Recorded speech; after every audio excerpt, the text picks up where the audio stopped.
We are live, we are live, we are live. Welcome back to Talk Talk Live. Let me adjust the camera, of course, yes indeed. And we are back, and we are live, ladies and gentlemen, as promised today, second day in succession. And I do hope you are enjoying yourself and you're enjoying your day. Yes, it is fall out there, ladies and gentlemen. No doubt about it. The summer is indeed over, as was clearly seen today, but it was a nice brisk day. This is my second favorite season of the year, actually, is fall. And again, I am apologizing to everyone, but I wanted to do a little more research on the subject. But we are here now, and we are ready to go. So thank you very much for joining me on Talk live on IG and YouTube. Like, subscribe, comment. We're on the road to 1,000 subscribers. So let's get into it, ladies and gentlemen, quite quickly, because this is going to be a rather well, depends on things, a rather lengthy show. But it is a show that is so important nonetheless, and we are talking about Obama shaming black men into voting for Kamala Harris, and the backlash from it. And yeah, I mean, let's. I have to contextualize this in this way. In that, I love Barack Obama. I think he was one of the greater presidents of the of this latter 20th century. He was a very popular president, and again, but he is still a hero in my eyes. However, his record with black men isn't exactly the most exemplary. Number one, number two, especially for working class black men, to be fair, and number two, he is taking a lot of things for granted, and especially the black vote, and he has transcended that into his speech. Now, let me say also that the fact that Donald Trump isn't exactly a saint himself. He has gone on record to be racist towards black men, Central Park 5 being one of them. So again, we are between a rock and a hard place. However, right now it's about votes. Right now it's about winning votes. And it has Obama made a bit of a faux pas in trying to do that in the last couple of days and weeks. So we're going to get into that right now here on Talk Live. So thank you very much for joining me. Like, subscribe, comment on the road to 1,000 subscribers. Sponsored by Duntalk, DUNTLK.com. Fall winter line out now. And I'm wearing a bit of their vintage gear here. But new lines are out now, so go to Duntalk, DUNTLK.com for that. So let's get into this quite quickly because, again, we have to roll through this. I had to do a little more research on the subject, but we are here tonight. And we're getting this started. So let me pull up the big screen so we can get onto this. Yes, indeed. So first off, let's get to the crux of the matter. Let's hear the statements of Barack. Again, we're on Global News here. We're on to the newscast, and we're going to hear the full Barack Obama speech that has got everybody, black men especially, so irked with regards to things. And again, we want to make sure that we have it in its full contextual base. And this is what got everybody so heated over the last couple of days. He had made a stop in Pittsburgh, Pennsylvania, and again, Barack is speaking to black voters, and I think he can be guilty of taking advantage of black voters in this instance. So let's get into it. Thank you very much for joining me on Talk Live, live on IG and YouTube. Let's get into his exact sentiments now because we want to get a full context as to why black men have been so why black men have been so dismayed at his statements, of which he's usually very good. He's usually carefully carves his answers to the people, but here I think he's guilty of a bit of arrogance, a bit of taking things for granted here, and for lack of a better word, and sheer gumption. But again, let's get into that right here, right now. Talk Live. Let's go.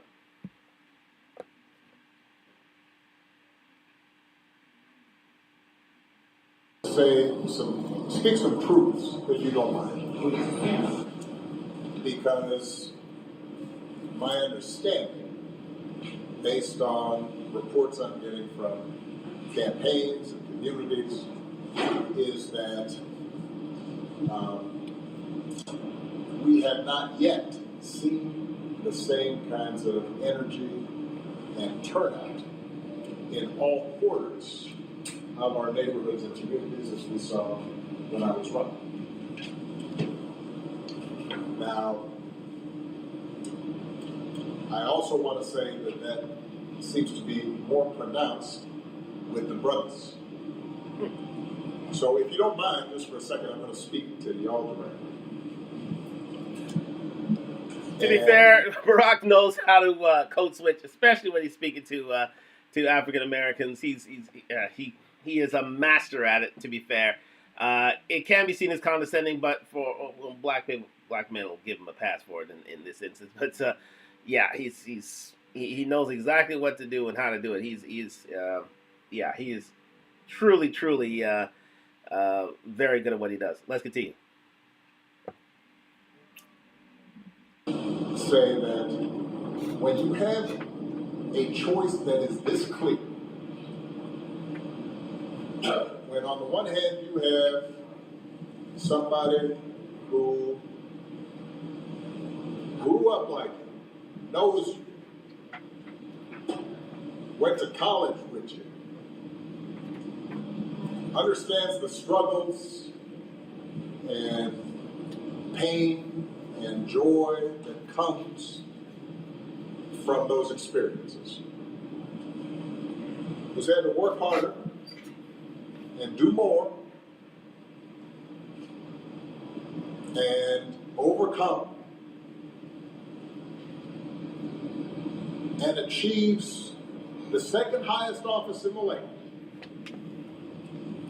and is putting forward concrete proposals to directly address the things that are vital in our neighborhoods and our communities, from housing to making sure that our mothers, our fathers, and our grandparents can afford medicine, and making sure that we are dealing with prices that are too high, and rents that are too high, and are committed to making sure that we maintain the Affordable Care Act, so everybody's got health care, and cares about things like education and entrepreneurship in our neighborhoods. And that's on one side. And on the other side, you have someone who has consistently shown disregard, not just for the communities, but for you as a person. And you're thinking about sitting out?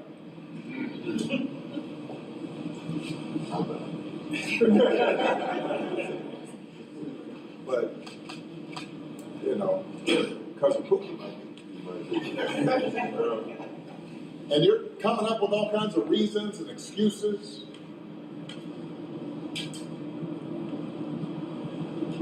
I've got a problem with that. Because part of it makes me think, and I'm speaking to men directly, part of it makes me think that, well, you just aren't feeling the idea of having a woman as president. And you're coming up with other alternatives and other reasons for that. And so now you're thinking about sitting out or even supporting somebody who has a history of denigrating you because you think that's a sign of strength, because that's what being a man is, putting women down. That's not acceptable. That's not, this shouldn't even be a question. So there you have it, people.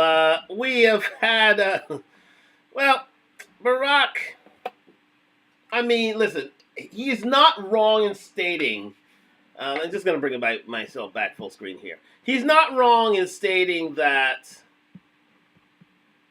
he is to affect, you know, he is not wrong in stating that Donald Trump has his past with black men. Again, I recall Central Park 5. I recall his um, his stance on unions, his stance on the working class. He is not truly a friend of black men. But then again, you know, he is again.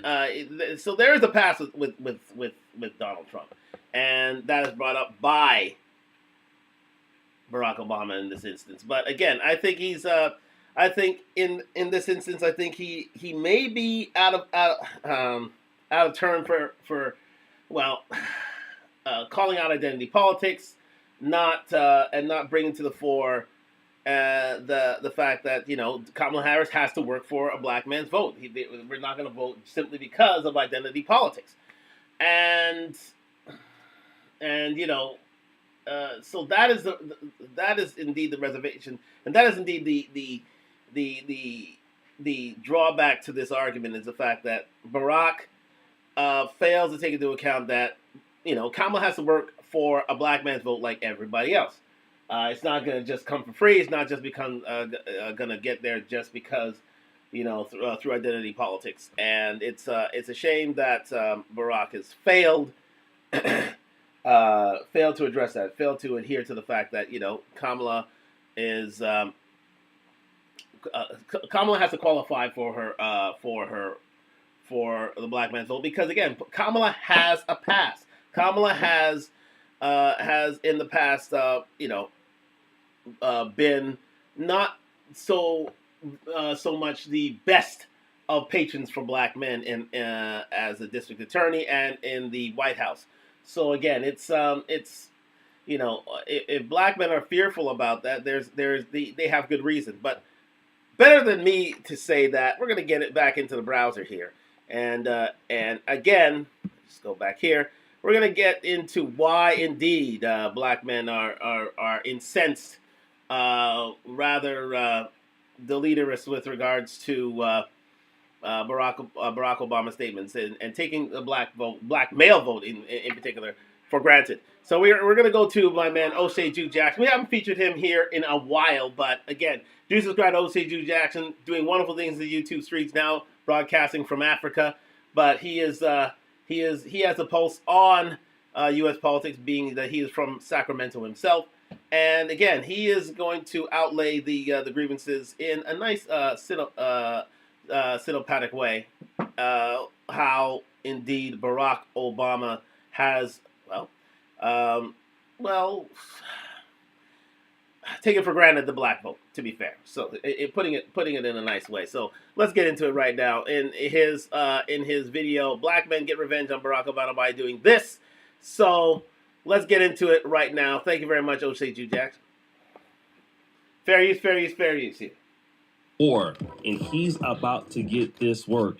He came after black men in Pittsburgh when he said this. You're thinking about sitting out or even supporting somebody who has a history of denigrating you because you think that's a sign of strength, because that's what being a man is, putting women down. That's not acceptable. But black men have fired back, and it's going viral on Twitter. Yo, so I'm CJ Pearson, one of the young black men that President Obama yesterday tried to lecture into supporting Kamala Harris just because she, quote, looks like me. Now, guys, I don't know about y'all, but I think that my ancestors fought far too hard for my right to vote in this country for me to support someone just because they look like me. Especially when that person who looks like me doesn't give a damn about me. Kamala Harris, throughout her entire political career, hasn't done a single thing for black people, black men, or anyone, actually, for that matter. She failed to secure the border. She hasn't created a single job. She is actually probably uniquely terrible at her job. Barack Obama, another person who didn't do a damn thing for black people when he was president, believes that black men should set aside our disagreements, set aside our grievances, and just take one for the team. Barack, we've been taking one for the team when it comes to supporting the Democrat Party for decades. And what do we have to show for it? Our inner cities are destroyed. Violent crime is up. We are living in poverty in too many communities across this country. That is the reality of progressive policies in this country and all across America. So no, Barack, I'm not going to support Kamala Harris because you said that is my duty as a young black man. No, I'm going to support Donald Trump, the president who actually delivered for black people, brought about the lowest black unemployment rate in our nation's history, the president who actually gave a damn about our community. That's not rocket science, Barack. It's common sense. As you can see, Stop there. Ladies and gentlemen. Barack laid the gauntlet down, and my man took it up in a big way. He has gone for the jugular on that one. You've heard what he had to say. You've heard what he had to say. It is, hey, listen, it's there for all to be seen. Kamala has yet to show up for black men. For black women, yes, she showed up in many different ways, but, you know, especially in terms of the abortion issue. But this,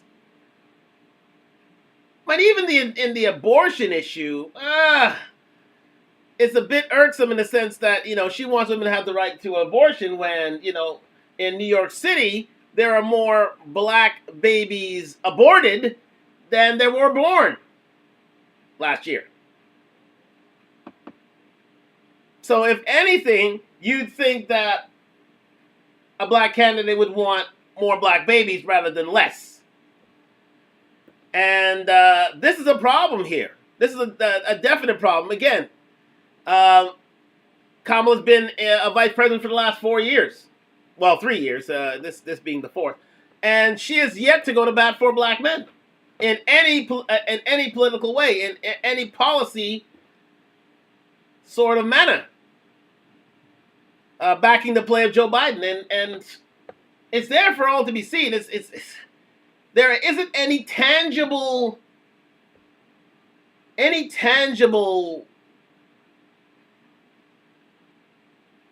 results that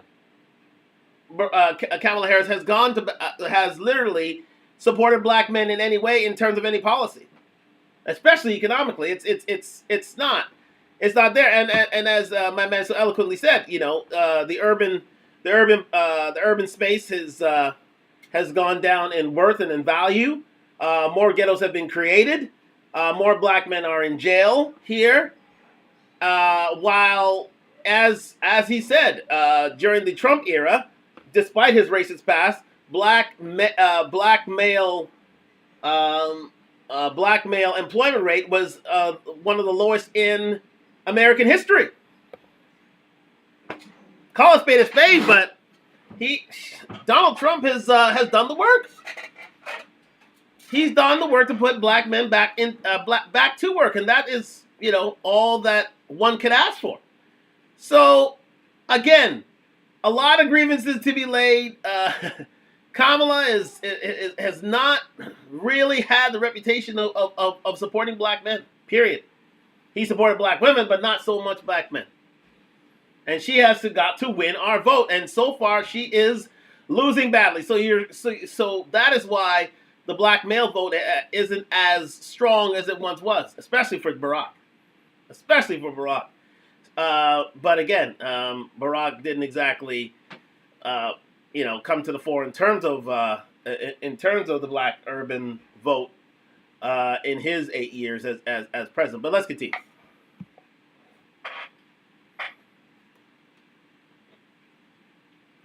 This guy, during the time Barack Obama was running for president, was most likely like 7 years old. And it was a big time when I was like 27. Obama was coming in 2000, I believe 2008. And, you know, it was a yes, we can thing. I voted for Obama. And you just see that things are getting worse for black men. Even in comparisons to then, there's no value that Barack Obama feels that the Democratic Party should give to these black men besides talking to them like the little boys.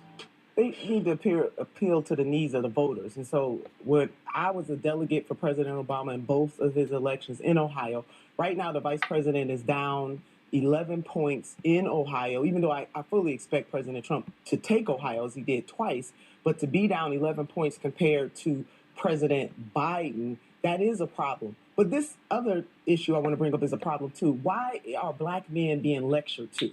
Mhm. Why are black men being belittled in ways that no other voting group? Now, a lot of love for former President Obama, but for him to single out black men is wrong. And some of the black men that I have talked to Mhm. have their reasons why they want to vote a different way. And even if some of us may not like that, we have to respect it. So unless President Barack Obama is going to go out and lecture every other group of men from Right. other identity groups, Mm. my message for Democrats is don't bring it here to black men who, by and large, don't vote much differently from black women.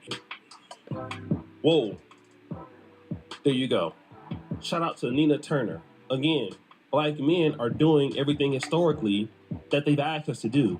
I mean, my mom made me get out there and vote for Barack Obama. And still, you just get disrespected. See, that's what people don't understand. Black men have always been swayed politically by black women to do X, Y, and Z. And we've done that, and then we've found out that we're not getting anything from it.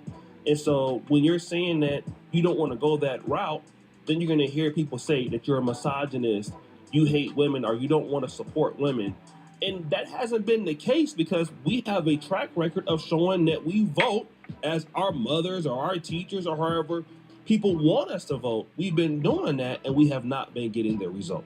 There is, there's something to be said about that. Black men still vote en masse, overwhelmingly for the Democratic Party, but yet they get nothing.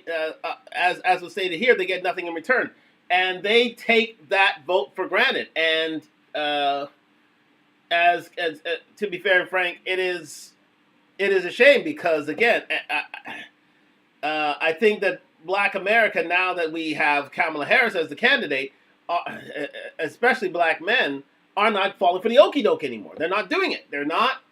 They want to be petitioned. They want to feel wanted. They want to feel a part of the process. And to be fair, it's not happening thus far. They just say just because if you're not black, it's the same thing as like Joe Biden said 4 years previous.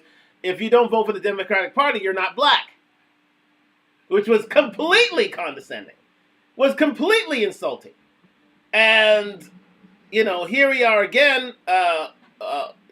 As Barack Obama stumps for Kamala Harris, they're taking the black male vote for granted, and it really doesn't show up in the in evidence that black men's vote. The Democratic Party hasn't really gone to bat for black men. They've simply taken them for granted, and black men have a beef with the Democratic Party. There is they have it, and again. It's made a lot of black men start voting for Donald Trump. To be fair, I think his because his economic policies have vastly forwarded black men, especially when it comes to immigration, especially when it comes to the economy. And I can understand why black men are leaving. I wouldn't say en masse, but and I wouldn't say in droves, but to a good extent, and not showing up in terms of the electorate, in terms of voters for Kamala Harris, especially for the exit polls, and with regards to gaining and garnering support. But they have a right to. It's part of the Constitution that black men have a right to vote. They fought so hard for that vote, but if that vote isn't showing up in terms of actual factual policies and programs and betterment of black men in the United States, then they have a right to choose black men. And if it happens to be for Donald Trump, who's seemingly doing better for black men in terms of where it matters, and that is in the pocketbook, then so be it. Let's continue. My, have the tides shifted? Are you kidding me? Barack Obama. I didn't vote for you either time. I saw right through you back then, and unfortunately, so many of my black brothers and sisters, my own family, they couldn't see through you. But now they can. You coming out trying to shame black men into voting for Kamala? Are you freaking kidding me? You sound like a slave master trying to get your slaves back on the plantation. Well, Barack Hussein Obama, you know, I always appreciated the fact that Obama, as an acronym, could also be mentioned one big ass mistake, America. You didn't do nothing for the black community when you were in office. You pandered to the LGBTQ community, though. Oh, yeah, you pandered to them. You lit up the White House in rainbow colors and everything. What'd you do for the black community? What'd you do for America other than just inflame the race tensions in America? Wow, ladies and gentlemen. Yeah, I can understand that. He gave more love to the Alphabet Gang than he did to black men. His own people. That is true. Not much did he do for black men, but he did a whole lot for 6% of the population. I have a question here from Lana. Would you say black men are coming out in droves to advance vote, or are they usually voting in election day? I mean, I wouldn't doubt if a lot of them are advanced voting because, again, with regards to voter restrictions in most of these states and the gerrymandering of said votes and also with regards to, you know, certain restrictions of black voters, especially on election day, a lot of them are coming out early, and a lot of them are showing their support well, I wouldn't say to the negative, but to the lower amount than black women, to be fair. And the Democratic Party aren't, for the most part, listening. They aren't hearing. They're not heeding the warnings of Barack. Although we'll hear from Kamala Harris later with regards to that and what her plan is for black men in the black community.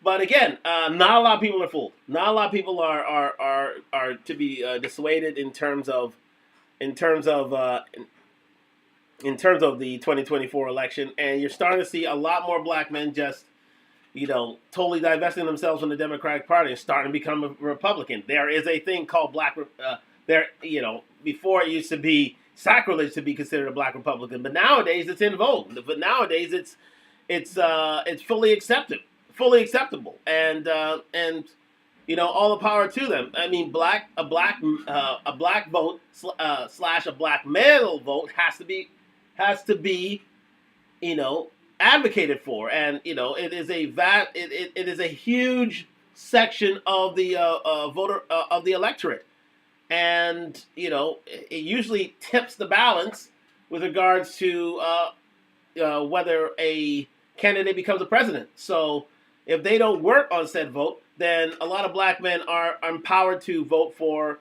someone who may have been racist in the past, but as of recent has gone to bat for black voters and especially black male voters. Let's continue with this. Yeah, that's right. You invited Black Lives Matter to the White House. You shamed Dallas police. You inflamed and stirred up racism in this country like nothing before. Do remember, Black Lives Matter is not exactly a black male organization. It is run by, 3 of the Alphabet Gang, and they're not exactly men, and their past / future is pretty much there for all to see, and it is not it's not made for pretty viewing. Anyways, they are not for the black family, period, or especially the black nuclear family. To be fair, let's continue. It wasn't Trump. It was you, Barack Obama. And now you have the audacity to try to shame black brothers to vote for Kamala? She ain't one of us. She's not pro-American. She's pro-illegal immigrant, period. Shame on you. I'm glad my black, brown, and white brothers and sisters are seeing right through you. You guys can remember, in 2008, Obama was against gay marriage. He was for civil unions. By the time 2012 came, Barack Obama, who was a devout Christian, changed his views on that. By the time 2015, before he left office, gay marriage was allowed all across the United States. So Barack Obama definitely changed his positions towards the LGBTQ community, but he didn't change his position so much towards the black community. And other groups, by and large, got a lot of success and things with their community, and blacks got Obamacare, which is what everybody else got. Do you believe that And stop there for a second. And also, just bringing it back to what the gentleman had previously said. Yeah, it's. I just wanted to repeat what he had said there at the end of things. Kamala, she ain't one of us. She's not pro-American. She's pro-illegal immigrant. Period. Yes, she is pro illegal immigrant. To be fair, she has them housed up within the confines of the Wal. I think it's the Waldorf Astoria in New York. She's given them free credit cards for use within the country. She's trying to sign them on as new voters. Her border controls have in the last 4 years have been quite bad, to be fair. And and she's more pro illegal immigrant than she is for black men, and especially FBAs, foundationally black Americans. And it's nothing to be scoffed at, to be fair, that she would put forward illegal, well, I wouldn't say illegal immigrants, but immigrants, period, as opposed to those who have built the country, which are foundationally black Americans. So let's continue with that. I'll move it forward a bit as we've already been through this, but I'll have, well, my man repeat himself. But thank you very much for joining me on Talk Live on IG and YouTube. Like, subscribe, comment. We're on the road to 1,000 subscribers. Sponsored by Don Talk, DUNTLK.com. Let's do it. 2015, before he left office, gay marriage was allowed all across the United States. So Barack Obama definitely changed his positions towards the LGBTQ community, but he didn't change his position so much towards the black community. And other groups, by and large, got a lot of success and things with their community, and blacks got Obamacare, which is what everybody else got. There you go. So Obamacare and the LGBTQ made out like bandits during the Obama administration, and not black men. And this is a shame. This is an absolute shame, because they are the ones who got them in. Because again, the LGBTQ community, they only garner about 6% of the population, and black men are only about 1% of that 6%. 1% of that 6%, and I would say less than 1%. And again, he did more for them than they did for black men, and that is a shame. That is an absolute shame. Even though I have total respect for Barack Obama and what he's done, the fact of the matter is he didn't go to bat for black men in particular. Let's continue, especially foundational black Americans.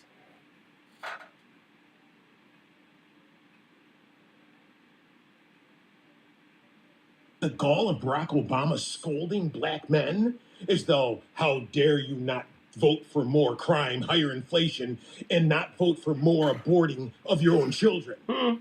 He literally got up there and scolded us. He made it sound like black men were the problem. We're somehow stopping democracy. Well, I got news for you people. Black men, the way that we are depicted by the liberal media and who we really are worlds apart from one another. We are not hypersexual, thug, violent criminals.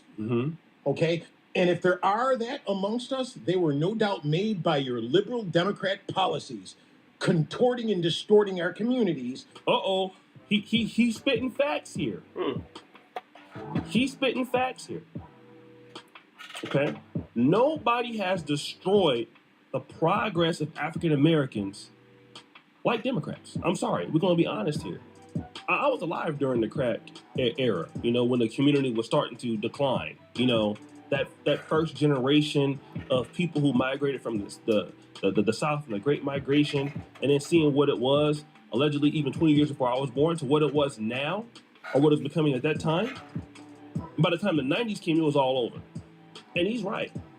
Most of us, my dad was on drugs. Basically, struggled so much as a young man without my dad's still a Democrat. When the policies helped him destroy his life at the time. And other many black. Well, again, I'll give them that. I'll give the fact that that the Democratic Party helped and their policies helped contribute to the crack epidemic. But again, the Republicans did have their hand in it as well, especially during the Reagan era, especially during the Bush era. That didn't exactly bode well for black people, period. Again, as I said, the 80s was probably the last truly racist decade in modern history. But again, yeah, I mean, you're talking about the gay slander. You're talking about other types of rhetoric, other types of rhetoric here, and in terms of portraying a good black male image. The Democratic Party hasn't really done that, but I mean, Barack Obama being one. But again, in terms of higher inflation, in terms of the denigration of black communities and black inner cities, Democrats have a part to play in that as well. So they didn't exactly lift black people up. What they did do, though, is lift immigrants up, and they lift and the alphabet gang up, which, to be fair and frank, is you're not catering to your core audience, and a lot of black men are indeed, rebelling, and they are and making their voices heard. And it is hope that the Democratic Party hear this, even though black men still vote en masse for the Democratic Party. But a lot of people are changing their minds. A lot of people are doing that. Let's continue.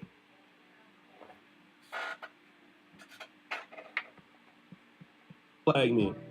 I mean, we're going to talk about the situation with Bill Clinton. We were asking Bill Clinton in 92 for work programs and skill centers in the black communities.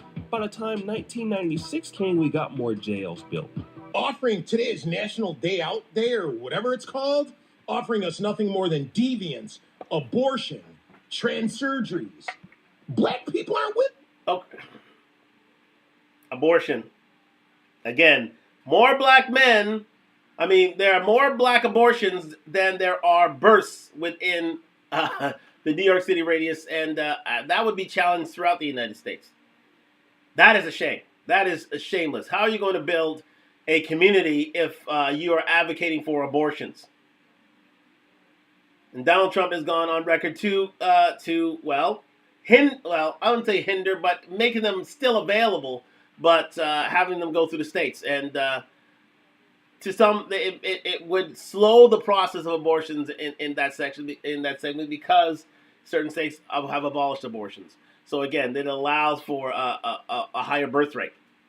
But other people will say, it's what if a person's been raped? But what if a person's been raped? Absolutely, but that is in a distinct minority, to be fair, and we need to acknowledge that. And again, black men are truly, as they said, done with all that nonsense. With all that nonsense. We want families. We want nuclear families. Black men want to be married. We want to be married and faithful and raise our children and have grandkids in a house that we can afford and a job that we can have. So you can go fly a kite, Barack Obama. As a matter of fact, why don't you look at your own city, Chicago, and tell me how well that's pulling along. Wow. To be fair, they don't call it Chirac for nothing. Chicago is one of the highest murder rates in the United States. It borders on 300, 400, even 500 in some years. These are harsh critiques, but they're truth. You're bringing out Black Lives Matter, a obvious alternative family group, which is very, very much alphabet gang, very, very much so. And you're not forwarding black families, especially black nuclear families, especially when you're pushing for abortions and such. So again, the Democratic Party have a lot to answer for. Barack Obama has a lot to answer for. And people are calling him out for it. And they have a right to be upset. They have very much a right to be upset. And, you know, it's if Donald Trump is pushing for families, especially with regards to his abortion laws and rules, then and is pushing for black men to be a part of the nuclear family, especially with his job and tax programs, you're going to see a change. You will see a change. They gave Barack a chance.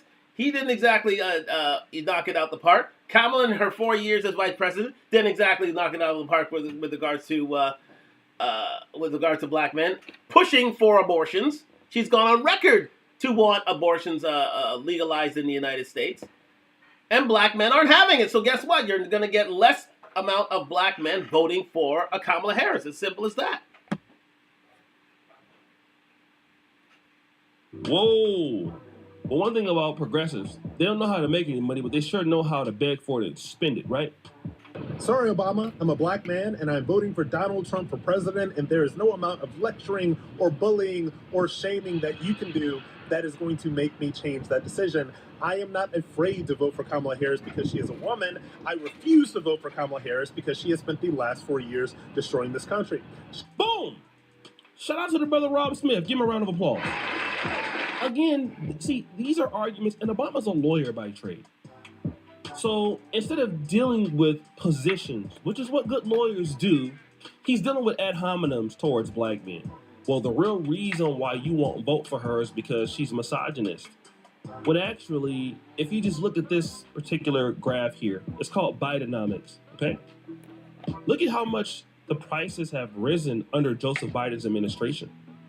So this is what guys are looking at. Most of us that come from Black America, some of us have female pastors. Some of us are, our wives are more educated than us. It's not an issue that we grow up a lot differently as black men in the Black America. So we don't have issues with that as much as you think. That's why when you look at other races of women and they want to date black men, they're like, oh, black men are so understanding of, progressive women who want to be different and things like that. Of course, because we come from that culture, right? We're not really haters of our women like that, like people want to make it out. So we would love to vote for black women as a president. It wouldn't matter for us as long as she's a sister that's doing the right thing. Because any black woman that's doing the right thing and that's holding the community down and is benefiting the brothers, black men are going to support her like crazy. Oh, she's a sister. We got to support her. I guarantee you. So again, as O.J. Jackson was saying there, it's up to black men to to be wooed, to be courted, and we are not being courted. And to be fair and frank, despite the fact that that black women are definitely a more progressive group, and are showing up in terms of academic degrees more than black men. As I have already stated here on Talk Live, and will be featured in a future show, black men and most men are usually being beaten by women in terms of college degrees, in terms of bachelor degrees, and associate degrees, and that's fine. However, in terms of money, black men and most men still outpace women. Again, I'll prove those numbers in a future show. But you have to work for our vote. It's not happening, and black men are voting with their feet. You have to vote for black families. It's not happening. You're pushing for abortion left, right, and center, and that has been one of the features of your policies and your platform to become president of the United States. You have costs rising in terms of inflation. That's not, and it is still rising. They are still rising, especially in the United States. And you're doing nothing to help alleviate those prices. And again, if Donald Trump shows a better plan, black men are going to start voting for that, and they're not going to be a victim to identity politics. So, Kamala's got a lot of work to do to try and woo black men, but I think the damage has already been done, to be fair. Let's continue. Black men love to see it. But when you're doing something different, She has spent the last 4 years throwing up the borders to illegal immigrants. She has spent the last 4 years destroying this economy. We have seen over the past couple of months that she is not fit to be president. She can barely speak. She can't articulate a vision. And actually, she's pretty stupid. And if you think that I, as a black man, am going to let that waltz into the White House, that is going to get my vote because you're lecturing me and you're bullying me, and you may be the surrogate black dad for a lot of fatherless black boys that are running around this country, but I got a dad, I know who he is, and it ain't you. I'm voting for Donald Trump for president. Take it or leave it. Sorry, Obama. Bang! Wow. That is tough. That is very, very tough. Even calling Kamala stupid. I wouldn't call her stupid. I would say and I wouldn't call her accomplished. But the fact of the matter is, there are ways and means in which she's achieved her status in terms of politics, in terms of her former life as a DA in California. Please look it up because I have no time to go through it right here, right now. But again, the proof is out there. She is not exactly exemplary in her past deeds. But again, she is the vice president. She has served 4 years, but in that time, immigration, the borders have gone up, and that has affected the black male status within the United States, within the black racial status of the United States, and they have pushed for further immigration and giving these people tax breaks and giving these people credit cards in order to spend. And black taxpayers to whom are not being catered to by the Democratic Party. It is a shame, and a lot of black men are turning their back on the Democratic Party right now, not to great effect, but to substantial effect.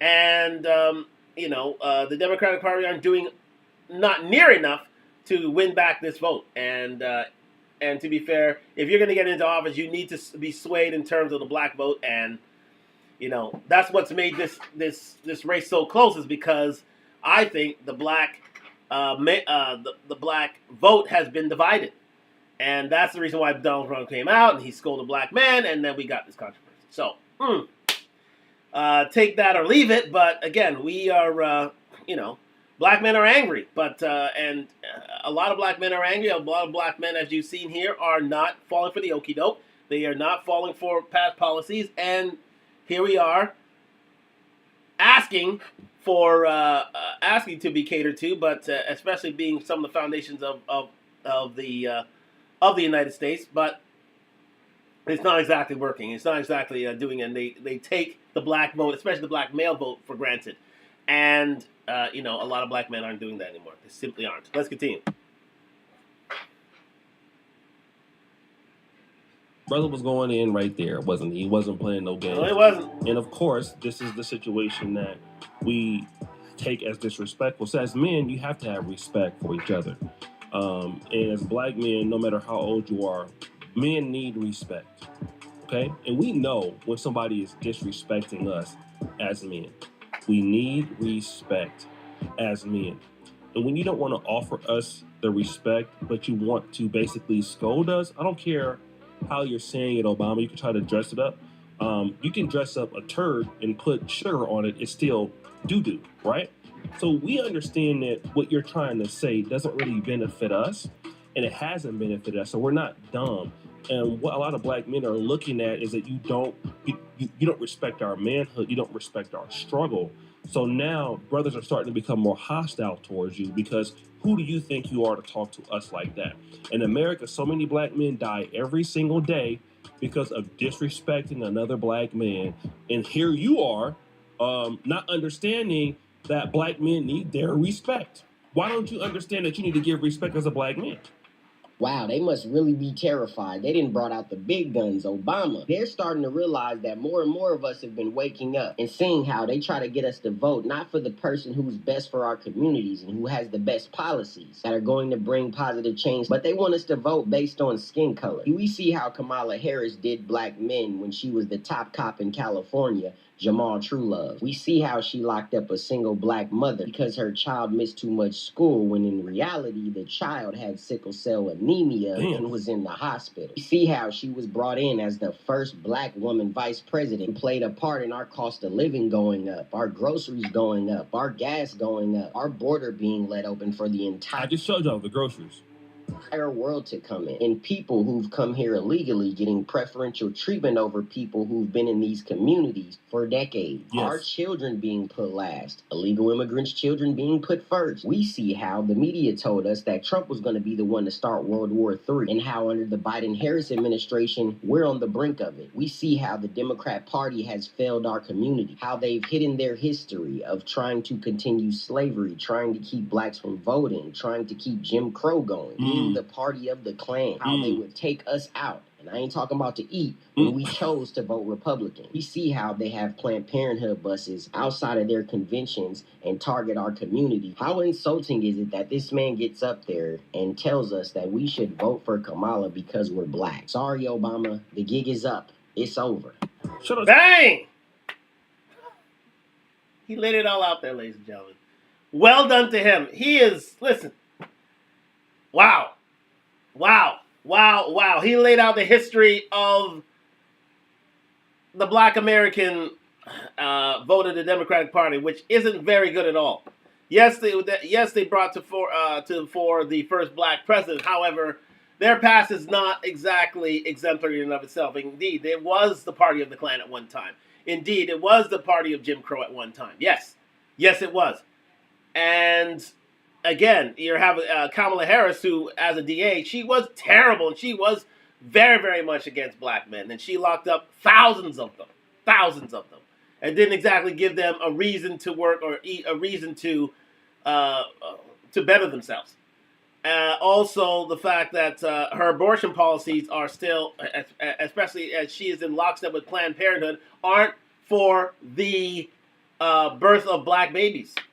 They're more for the abortion of black babies, which she has gone on record at length to feature.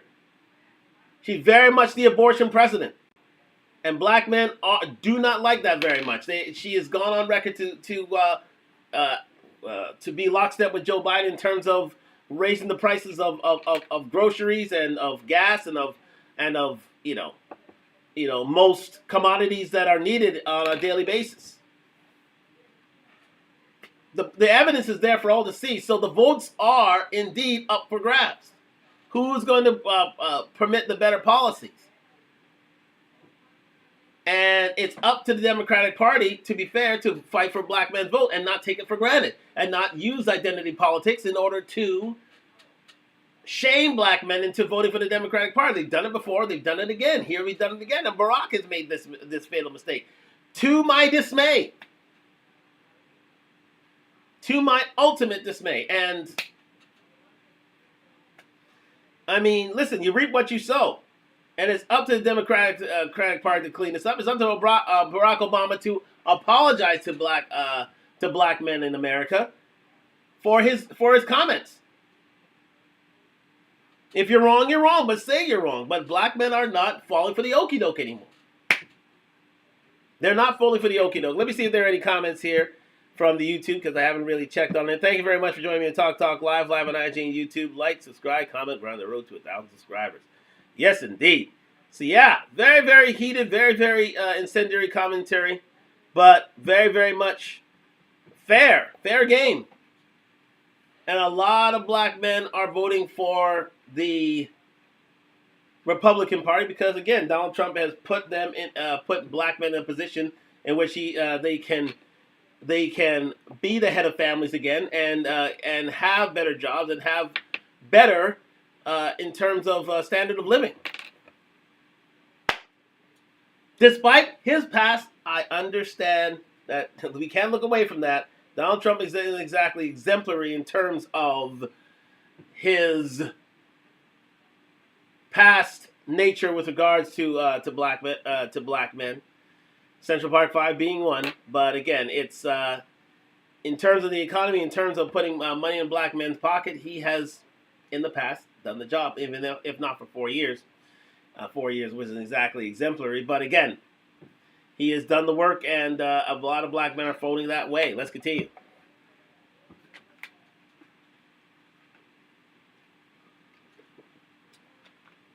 To the brother Corey Yeshua, check him out on TikTok. And see, the thing is, Obama Corey is a Yeshua, very yeah, shout out to educated him. man. I believe he went to Harvard Law School, Occidental College undergrad. He taught at University of Chicago Law. And I'm pretty sure as a lawyer, as a trained lawyer, he teaches people how to debate and debate on facts.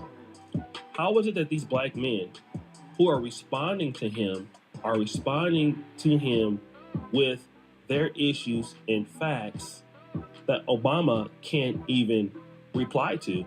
And you can even tell when he was there in Pittsburgh, he was stumbling, he was stuttering, fumbling over his words because he doesn't really have an argument that he can really position to black men. And this viral clip has actually hurt him in so many different ways than it was to help him. And this was the same thing that Obama did during the Hillary Clinton campaign. He went after, the black community for not voting for Hillary Clinton as if he's just somebody's big daddy and everything like that. But again, the needs and the desires of black men are not being met. They have never been addressed. You don't want to address them. You don't care to address them. So the consequence that you're going to pay is that black men are going to go and vote someplace else. Only thing that you can deliver is a shaming tactic, which means that you're not willing to offer anything else. Imagine this. You stop going to a restaurant that you pay good money to. The food becomes terrible. The service is terrible. You decide you want to go to another restaurant, and you see that particular restaurant manager out one day. The restaurant manager doesn't ask you why you stopped coming. The first thing he says is, well, you don't go there anymore. You should feel ashamed of yourself. Why don't you come and eat back where we're at? Don't you know, we've been serving you for a long time? What's wrong with you to go someplace else? If that restaurant doesn't really like you, how would you feel as a customer? You would be like, but you didn't even ask me why I left in the first place. Have you? You feel disgusted. You might even want to fight the individual. That's the same thing that Obama is doing to these black men. And he needs to apologize. And a very, very good analogy there from O.J. Juke Jackson. To be fair, if it is indeed like going to a bad restaurant that maybe the only restaurant in your neighborhood, and it is bad. Yet you are ashamed for not going to that restaurant because of bad service, because of bad food, because of bad ambiance, because of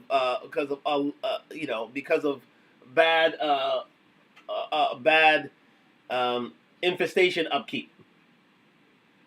How are you going to turn around to us and shame us for saying, okay, we have all these things, we have all these things against us, yes, but you should still come back because we are your neighborhood restaurant. No, they're going to go someplace else. They're going to take their votes someplace else. And to be fair, the Democratic Party have not deserved the black vote. I've gone on record here with regards to Thomas Sowell who sees Barack Obama as one of the worst presidents on record. Even though I have total respect for him, he has gone on record to say he's one of the worst presidents on record. And to be fair, he's the Democratic Party is the party of immigration and of the alphabet gang more so than black men and black families, with their alignment with abortion policies, such that they are funded by Planned Parenthood. I mean, the Republican Party aren't exactly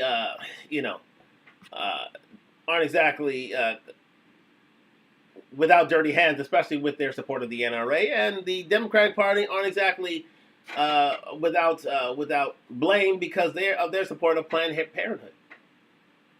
And both have blood on their hands, which makes this vote that much closer because it's that much of a dogfight. Because again, black men, a lot of black men, a lot of black families have seen the difference in their standard of living and in terms of how they are perceived in society, and they're not voting for it anymore. And the Democratic Party is a party that does not see black men as being the head of families anymore.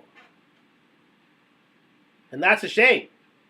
54% of black men are single and childless. 61% of them are in the middle class.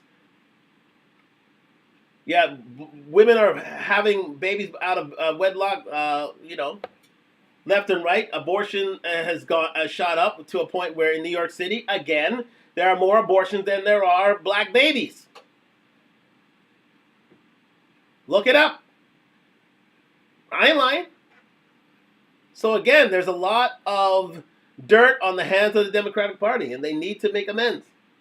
And they need to work for the black vote because they haven't done so, for a good long time. And their prior history isn't to be exonerated either. So thank you very much to Osei Jackson for that. That was wonderful stuff. That is really, really great. Do subscribe to Osei Jackson doing wonderful things in these YouTube streets. I kid you not. Now Stephen A. Smith goes off on this. Yes, indeed. We brought in Stephen A. And you'd think that he's a bit of a blue pill himself. That he would push for the Democratic Party, push for for Kamala Harris, but he isn't. He is holding the Democratic Party's feet to the fire here, and you'll hear it here on Stephen A. Smith that this is just released a couple of days ago. His video, my thoughts on President Obama's statement to black men. Let's get into it. Let's continue. Thank you very much for joining me on Talk Live. Yes, indeed, Stephen A. weighs in on this subject, which I'm glad to hear that he is starting to see the light himself, and you'll see it for yourself here.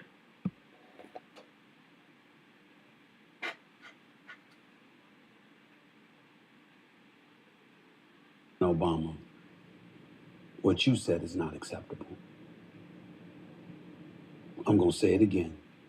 Respectfully, what you said is not acceptable.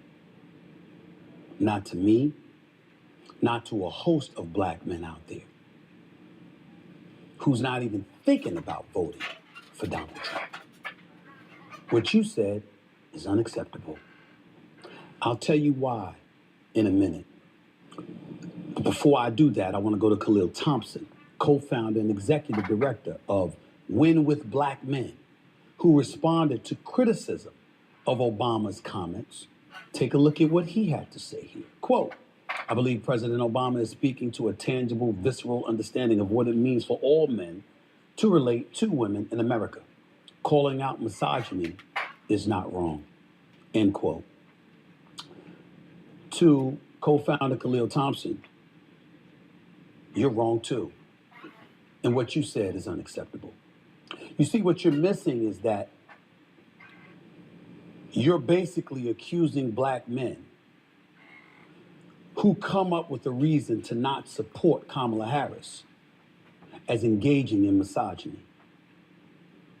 Whatever happened to disagreeing without being disagreeable, President Obama? What happened to that? All of a sudden, we want to challenge men and our love and our affection as black men for black women. We want to bring that into question because we've got an election coming up and people may have the temerity to think differently than you. It's because she's a woman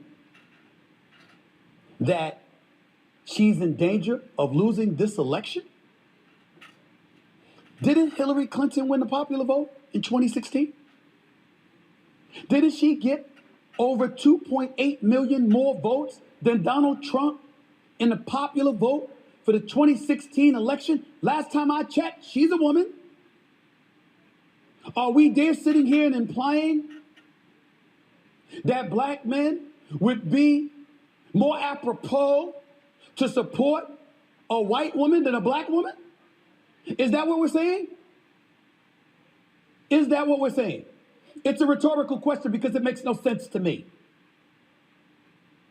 Before I go even further, let's hear more from Mr. Khalil Thompson himself. Quote, we're not a monolith. However, we are just like every other American in this country who wants a good paying job that we can provide for our children and participate in their lives and the lives of our partner, that we can get them home safely, afford to go to the grocery store, save a little for retirement, and have a vacation. There is absolutely nothing wrong with that explanation, Khalil Thompson. Why didn't you say that from the jump? What's up with the misogyny comments? I will have you know, and President Obama, our 44th president of the United States, who I voted for not once but twice, who was the president from 2009 to 2017, who to me was exemplary, who to me had the greatest first lady in the history of this country, who has been a phenomenal role model to black people and to black men and the men across this globe. That same Barack Obama, how could you say something like that? How could you ignore the facts that are lying in front of all of us? You don't want Trump to be president. We think that Trump could be an unmitigated disaster. In my opinion, he'll be on a revenge tour. In my opinion, there's a lot of things he bloviated about and didn't deliver on. We don't want to get into too much about COVID. We don't want to get in too much about him overblowing his contribution to HBCUs, the wall that he was going to build, and the Mexican was going to pay for it. He ended up building 2% of the wall, and the Mexicans didn't pay a dime. We could get into a whole bunch of stuff about him. That's a given. I understand that. But let's get back to the part about black men. That's what we're going to talk about right now. That's what we're going to talk about. President Obama, why didn't you tell the folks with the cameras rolling and the black men in attendance that there's been diminishing black voters, particularly black men, since you were in office? In 2008, 95% of the black populace voted for Barack Obama. It dipped in 2012 by about 6 to 8%. It dipped another 6% in 2016 when Hillary was running. It dipped even more in 2020 when Trump ran against Biden. It's been dipping since 2008. It didn't just start. Was that about misogyny? No, it was about black men not being a feature part of the Democratic Party's platform for in terms of economic policy. They failed to address black men. Period. They addressed immigrants. They addressed the alphabet gang, but they did not address black men. And black men decided, you know what? You have to work for our vote. And so we are going to take away our vote for the Democratic Party, since you've taken us for granted. Since you've issued the statements such as, if you are not voting for the Democratic Party, you're not black. That's insulting. Indeed, we are not a monolith. The black Americans aren't a monolith. And so when you take those things for granted, for you to not have policies that advocate for black families and black communities and fair pay to black men and better economy for which black men wish to live, they are going to take away their vote. That is standard. So don't think that you are owed black men's vote. Even though they still overwhelmingly vote for the Democratic Party, that is dwindling. And that is because their black vote has not been worked for.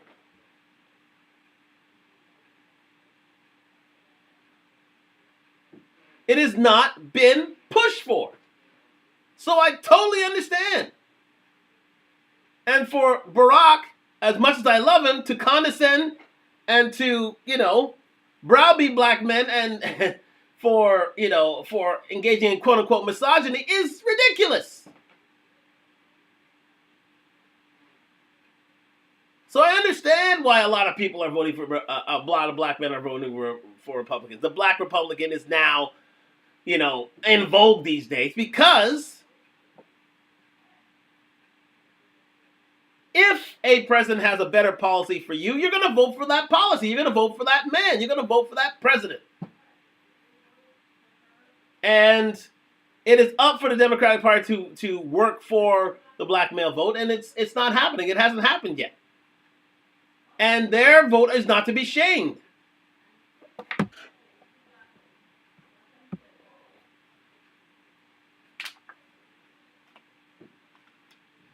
Was that about a hesitancy to support our women? I am getting sick and tired of black men being raked through the coals because of some imagery of not being supportive of black women. Do you know what most black men would do if they saw a black woman getting harmed in the streets? Mm-hmm. They put their lives on the line for that sister. Mm-hmm.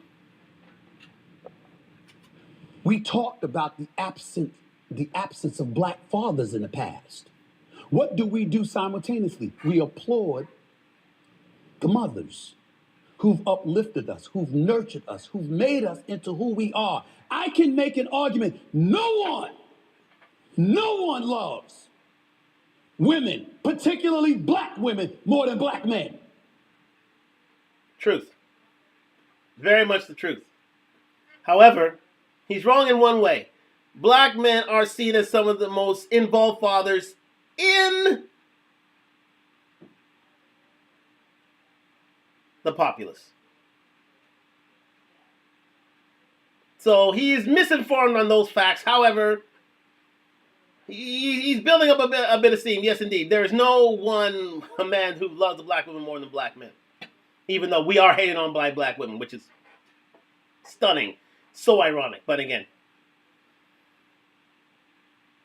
let him continue. He's cooking. He's cooking. He got off the boil a little bit there, but he's cooking. Let him go. No one. You must know this. Black men support the Democratic Party more than everyone but black women. That means we support the Democratic Party more than white women, more than white men, more than Latino women, more than Latino men, more than Asian women, more than Asian men. Nobody, in terms of percentage, supports the Democratic Party more than black people. Black women first, black men second. Even as we sit here today, as Kamala Harris is neck and neck with Donald Trump, she's getting at least 80% of the black vote, according to the polls. And if there's a question mark about her, why don't we tell the truth? It may very well have nothing to do with her, per se, but what she has inherited. No, it has everything to do with Kamala Harris there, Stephen. To be fair, it has everything to do with Kamala. Kamala is not exactly push for black male family heads. Not exactly push for better economies for black men. Not exactly push for policies that would help uplift black men. Period. She's not done that. She hasn't. So yeah, and she has locked up a lot of black men in her time as assistant, as her time as district attorney in California. So yeah. We're talking about we're talking directly about Kamala here in certain respects. Yes. You have a president in Joe Biden who has his own history. Don't get me started with the crime bill of 1994. We want to bring up Trump in the 70s and rent control and all and denying rent to black folks. We don't want to bring up Biden and how he got along with segregationists in the 70s. Yes. All the candidates have dirt in their hands, to be fair. All of them. And I've said that numerous times here on Talk Live, and thank you very much for joining. Trump has dirt on his hands, Biden has dirt in his hands, Kamala has dirt in his hands, and it's going to take a lot for someone to break through. And I'm not surprised that a lot of black men have decided to abstain from voting because no one's really, come to the fore for black men altogether. They have a pristine reputation with black men. So for their abstention, there is good reason. However, for those that have voted for Donald Trump and who happen to be black men, they shouldn't be shamed. They see that Trump has worked for the black vote, and they're voting with their feet. I'll let him continue. We don't want to bring up how Kamala Harris then a presidential candidate in 2020, called him out for his support of segregationists when it came to busing? We want to ignore that. You don't think black people heard that? You don't think there's some trepidation in the hearts and the minds of black people from time to time? At least from the past?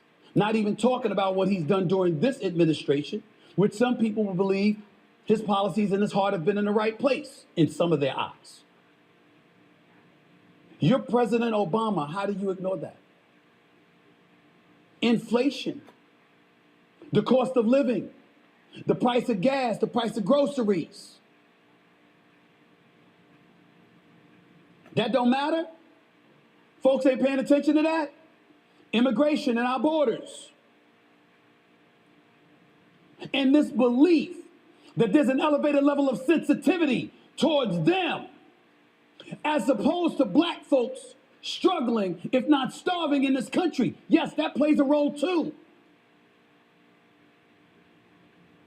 I brought it up right here on this show. When the mayor of New York was talking about $53 million in prepaid credit cards for immigrants who came across our borders illegally and having prepaid credit cards for them. And I said, wait a minute, black folks been starving for years. We ain't get that. You don't think they noticed? Excellent point. That's what I was saying. $53 million for illegal immigrants in terms of spending through credit cards. Ridiculous. And there are black men, black women, black people, Americans starving in the streets, whose monies could better be served with them than with an illegal immigrant population. An immigrant population.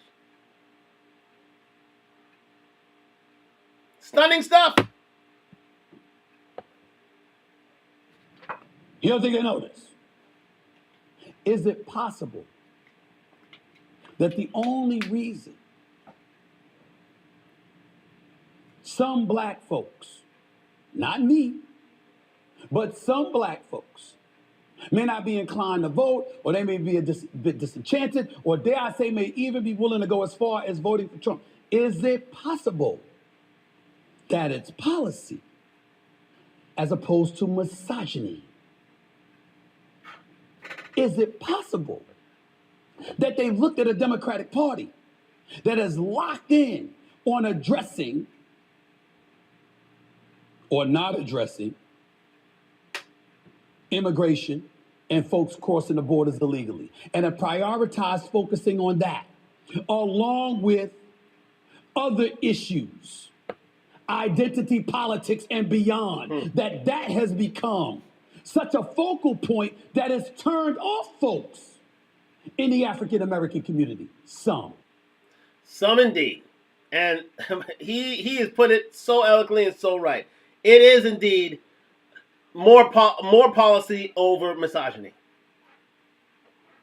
That's what it comes down to. It's not because they don't want to vote for a female president. It's because that female candidate for president of the United States has not looked out for black men in the slightest in her working life and as vice president. She has not done that, so most black men are reticent to vote for her. Plain and simple. And they have a right to do that as a democratic process, because the black male vote is not a monolith, and they are not to be shamed. They are not to be shamed. And if you want their vote, you're going to have to work for it. So, stop alienating them, stop ostracizing them, stop ridiculing them, and work for their vote.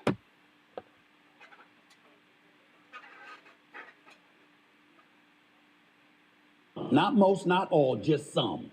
Is that possible? And is it possible that that is the reason why even Kamala Harris herself has become a bit more assertive in addressing the issue of immigration? in addressing the economy, in addressing a plan for Black America as opposed as it pertains to facilitating more business loans for minority ownership and things of that ilk?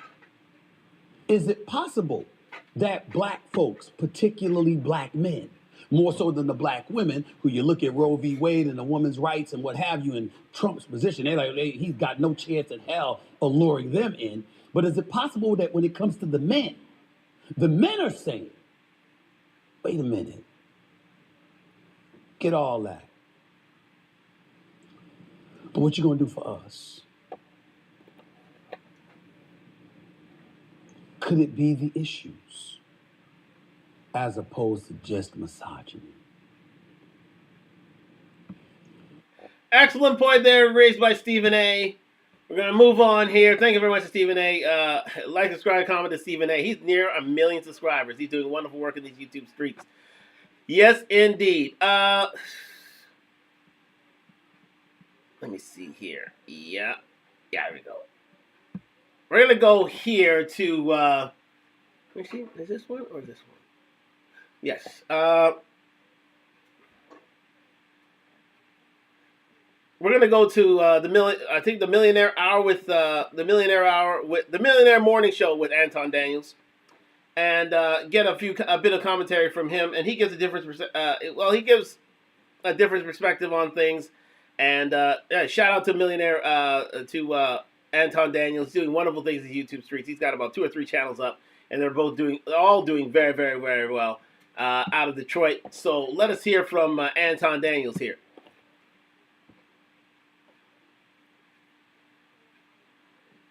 Kamala Harris's campaign. Now, I don't think that it's anything that they can do right at this point. I heard that Kamala Harris is actually coming to Detroit on Tuesday, and I'll get into that in a minute. But let's just talk about Obama and his legacy and him doing the unthinkable to Black men in order to try to drum up support for Kamala Harris. So for those of you that may not be familiar with what happened with Obama and where all of this started, it started by them basically saying and realizing that they're so down in the polls that they're about to lose, and so they brought out what they thought was the big gun in Obama. And then this is what he said. I'm gonna play the full clip, and then I'm gonna also. Okay, we've already heard the full clip, so let's move it on. And miss sometimes. And here is Obama objectively a top 15 president of all time? That might have to be an after hours debate tomorrow. Is Obama objectively a top 15 president of all time?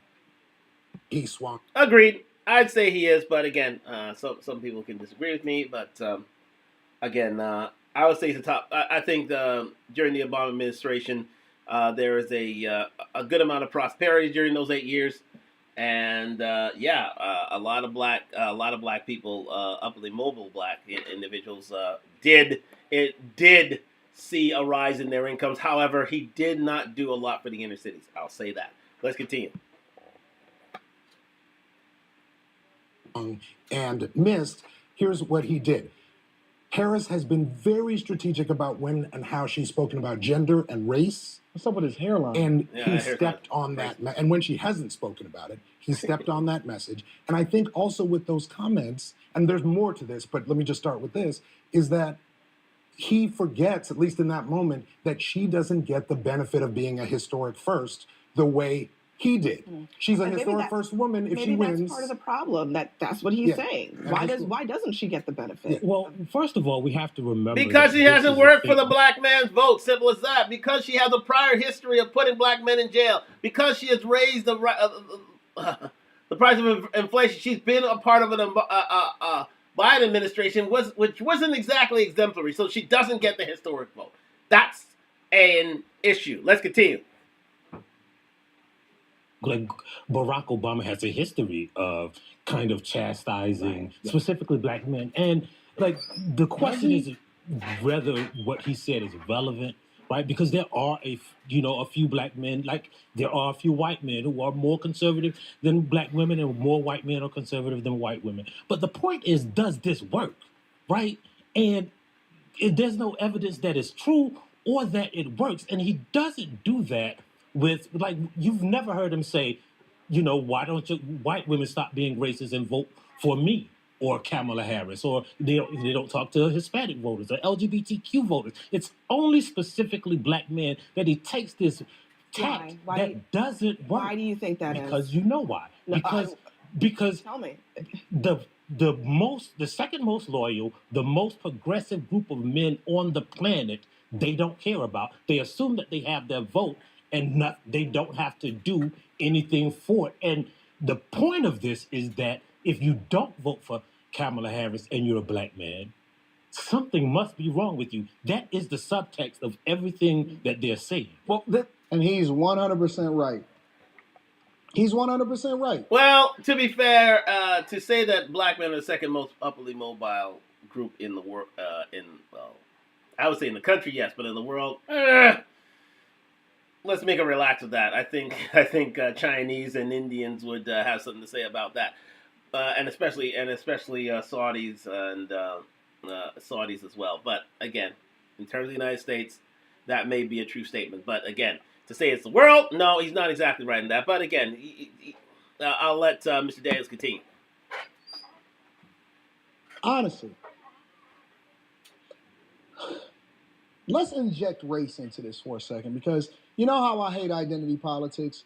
You know how it rubs me the wrong way. You know why it bothers me, okay? But let's inject race into this for 1 second, because they do segment us and we do segment ourselves, and we also try to pick and choose when the code switch, when we're a part of the culture, when we're not a part of the culture. And it's something that aggravates me so much because, again, I rock with people just based off of the content of their character. I don't really care about the color of your skin at all. It means nothing to me. Now, gender, that may be a little bit different of a conversation. Why? Because I think that women are uniquely suited for greater things than men are in certain areas and vice versa. However, let's inject race into this conversation as Obama did and as these guys speak on it right now. And let's remove who it is that's saying it, and let's just look at it based off of optics and truth. The truth is that for a long time, and Kwame Kilpatrick said it on this couch and in conversations with me, he said, for forever, they already expect for you to be tied to the Democratic Party, which then removes the idea that you should ask for anything and you should just automatically get on code. Why? Because in the black community, that is a cultural norm. It's a cultural norm in our families. And it extends into everything that we do. It extends into business. It extends into politics. Quentin is an example of it. Sometimes we get on Quentin about how he's not tied into the culture, but why should it automatically be expected of him that he should automatically listen to rap music? Because you black? Why are we expected by default to vote for Democrats? Because we black? Because what that removes, when you're not independent, right? You can be more conservative. You can consider yourself a Republican. But the truth is that when you're not independent, they don't have to ask for anything, or they don't have to give you anything or require for anything, or you don't have an ask for them for your vote. All you got to do is look at how they're campaigning right now. For both the Republican and the Democrat side, they're only campaigning in the Midwest and swing states. Arizona, Pennsylvania, Ohio, Michigan. That's the only places that they're appearing in. Candidates have been in Michigan for the last 3 to 6 months more than we've seen Kamala Harris and Joe Biden the entire time that they've been in office. The only other time that we've seen Biden here in Michigan was when he was over here asking for the UAW support and endorsement for President of the United States of America when they were striking against the automakers. We haven't seen them in Michigan. Not in Detroit, not in Warren, not in Redford, not in Grosse Pointe, not in any of these cities. We haven't seen them. Tomorrow, Kamala Harris is supposed to be hosting a campaign with Charlamagne the God. Do you know how dumb that is? I'll get to that in a minute because we got another segment to address that. But the point is that why would they have to ask for anything when they've divided us against each other? Why would they have to ask us for, because they expect your vote. They expect for black women to vote for Kamala Harris. They expect for white women to align themselves with Kamala Harris because you're a woman. They expect for black men to follow black women to the polls. And now that Obama has opened up this can of worms, it's exponentially worse for you guys, for Democrats, because it created more divisiveness. And I have never, ever in my life, let me tell y'all something real quick. And I'm going to be honest to God, truthful with you. I'm going to be absolutely truthful. I've never in my life, not one time, actually, let me change that. I'm going to be honest. One time in my life I've ever been called a racial slur by a white person. And it's came by way of Xbox Live. The only time I've been ever called the Nigger, the hard ER, is when I was whooping tail and taking names on Xbox Live and beating up this little white kid. And it came from a white kid. It came from a white kid. And I was like, I just started laughing. That junk was hilarious. And then he rage quit.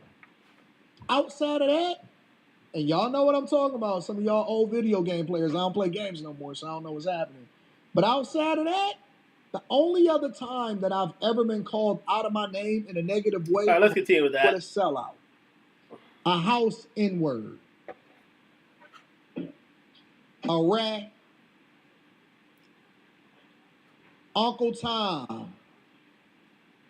Django. Real talk. The only other time that I've ever, listen, let's talk about it. The only time that I've ever been called out of my name, outside of the one little kid on Xbox Live who deserved a whooping, has come from black people that don't want to have a conversation about anything, but they automatically say you not on code, and they call you out of your name. They call you a race traitor. They call you all of these things. You a sellout. I can't believe you. Blah, blah, blah, blah, blah, blah, blah, blah, blah. And that's just the honest to God truth.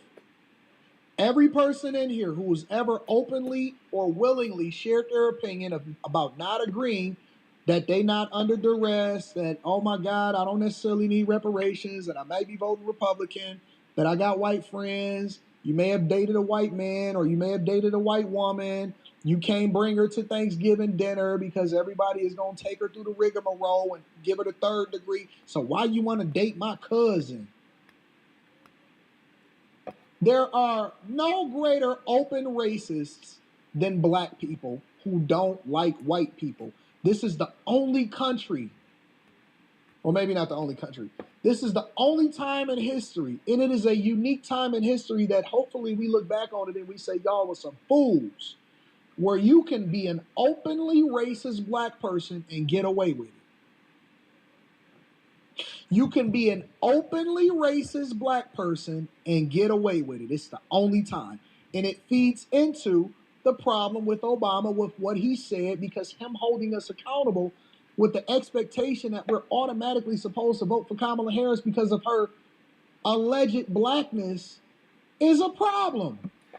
I let him run on there for a while so that he can get his point out, but it's true. A lot of black men are shamed into voting for Kamala Harris and for the Democratic Party because, again, they don't wish to be ostracized from their community. They don't wish to be called an Uncle Tom. They don't wish to be called, sorry about that. They don't wish to be called an Uncle Tom. They don't wish to be called a sellout. They don't wish to be called a house Negro. They don't wish to be called any of these derogative terms, and it's true. Most of the racism that comes to black men or black people in general come from their own. And especially now, especially on this vote. Because you are black, you must vote for Kamala Harris. I'm sorry, if there's no track record for her fostering and forwarding a relationship with black men, you're not going to get most of the vote. If you're part of an administration that really didn't, where black men did not prosper, you're not going to get a lot of their vote. Simply because you're part of the Democratic Party, who have historically received the black vote in the past. Who indeed put forth the first black president, who didn't exactly do so well for the inner community, for the inner city. Sorry. It's a shame, but it's true. You have to work for that vote, and the Democratic Party expects the black vote en masse, because if they didn't get it, face facts, the Republican Party would be winning a lot of these elections. And all black men are saying is that you need to vote for our vote, and we are not a monolith. Yeah. Well, not necessarily me, but black men are not a monolith. And it needs to be, and there needs to be a change where a black man is free to vote for whichever party, depending on who is for him, depending on how well he's done within the last 4 to 8 years. But it never turns out that way. It never does turn out that way. I'll let Mr. Daniels continue here. We can say some of the wildest things that nobody else can get away with. Because Black Lives Matters. This is what I would say to this, because I was there when the NABJ... And I believe he said that, I think he said that facetiously, Black Lives Matters. Because they weren't exactly for the black family. The black nuclear family. The alternative family, yes. The nuclear family, hell no. Kamala Harris in Philadelphia, and what Kamala Harris said then was that you asked... Somebody said prejudice isn't the word. Nope, it's racist. I said what I said. You can only be racist if you have any power to be able to do something that somebody else will. Tell that to Letitia James over there in New York when she went after Trump. Tell that to Kamala Harris when Fani Willis and Andre Dickens met with her in the White House before they ultimately filed the charges in Georgia. Don't tell me that you can't be racist because of your skin color. Bull. That's nonsense. I don't see nothing about that in the dictionary that it only applies to white people. Question with the assumption that black men are in somebody's pocket. You can't make that assumption. Black men are just like any other group. They have their interests, and I'm working to get their vote. I don't expect to get it because I am black. I am working to get their vote. And that is what she said. And so I think we have to focus on what she said about black men. And I think we also have to focus on the fact that most black men are going to vote for Kamala Harris anyway. That is the reality. But I think that in talking to black people every day, which I do as a radio host, I've heard some black men say, I'm not voting for her because she is a woman. I've heard that. And I think that is reprehensible. Okay. I got to be honest. Okay, so he's heard it. I mean, are we, when I say we, I mean the collective we as the... And let me be very clear. I'm never going to ever advocate for a woman to lead me. Not as a president of the United States of America, not in a job. Now, you may go into a job where you automatically have a woman boss, but if they're going to ask me, I don't want a leader. I'm never going to advocate for a woman to lead me. I wouldn't do it in my household, and I wouldn't do it as a president of the United States of America. Bang, bang, bang. I would not advocate for a woman either. No. Again, as it says in the Bible, it is God, it is man, it is woman, it is child. And I am fully for that as well. And Anton Daniels is for that. Although you have to adhere to such policies, especially on the job market, which is totally fine. I've had female bosses, and I'm totally fine with that. However, when it comes to my life, when it comes to my household, I wish to be leader of that. And it has been ordained that I be leader of that. And that I don't believe will ever change, to be fair. Let's continue. Call it what you want. You can call it whatever you want. I don't need a woman to... You have to be so... Man, listen, bro. Listen. I don't have to be politically correct. I'm going to say what I say, and I meant what I said. I am never going to simp and ask for a woman to lead me. Ever. Do I think that women can be great at what they do? Absolutely. I don't want a woman as the president of the United States of America. I don't care what Mexico is doing. I don't even like Mexico. It's too muggy, and they always got hurricanes down there. Country afraid to just talk about a thing. I think is you Obama talk saying about it, but if you're calling telling a Barack thing? Obama to fix a problem, you have to wonder if this fixes a problem. If I am interested in getting Kamala Harris elected, then I am upset because he hurt the strategy that she was employing to win. Well, I think Fearing part of the what has to happen though is that you have to have that conversation in private. There are some Sorry about that. some things you talk about in the barbershop when there's no cameras, right? There's some things that you talk about at home. There's some things that are family business, and I think the mistake that Barack Obama made was to take family business in the street. I didn't have a problem let me with let Coleman in there. Shaming voters is a terrible idea. It was bad when Hillary Clinton did it with deplorables. It was bad when Mitt Romney did it on the eve of the election.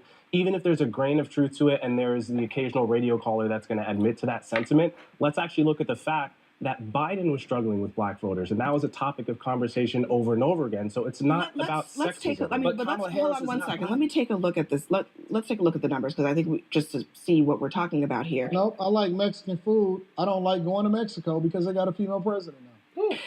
There's been a progressive decline in overall support among black men and to a lesser degree black women for the Democratic nominee. Biden was doing better among black men than Harris appears to be right now based on some of the better polling that looks at these demographics. So I guess the other part of this is you're talking about keep the business private. You're saying he's messing up the strategy, but the numbers are the numbers. And he's trying to fix a numerical problem that she has, a math problem that You she made has. it worse. I actually, I Made it agree with worse. most of what you were saying, Yep. Solomon. I don't think the problem is that he spoke it out loud. I think the problem is that he singled out black men. In other words, there is a sexism component to this race. There was a sexism component to the Hillary Clinton-Donald Trump race. Right, if Trump wins, he will have only ever beaten women. I can't give you a... Five Brown says Candace Owens is the only logical woman I wouldn't mind in a leadership position. She's dope. I love Candace Owens. I wouldn't vote for her for president of the United States of America. And a lot of times I think that Candace Owens goes dark.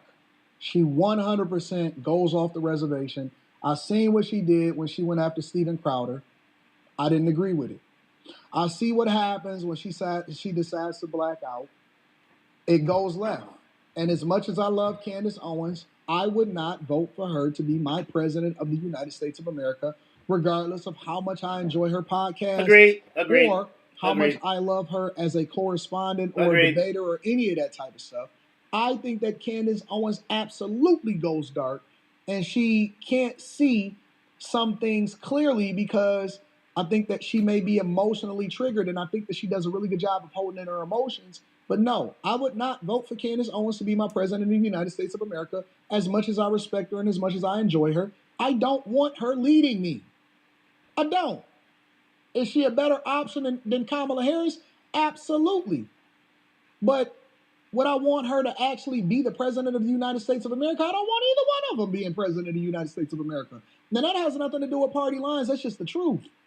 That's just the absolute truth. I don't want, and I'm not saying that she would ever run, but I'm answering Five Brown's question because, I think that the chat is my co-host for the show.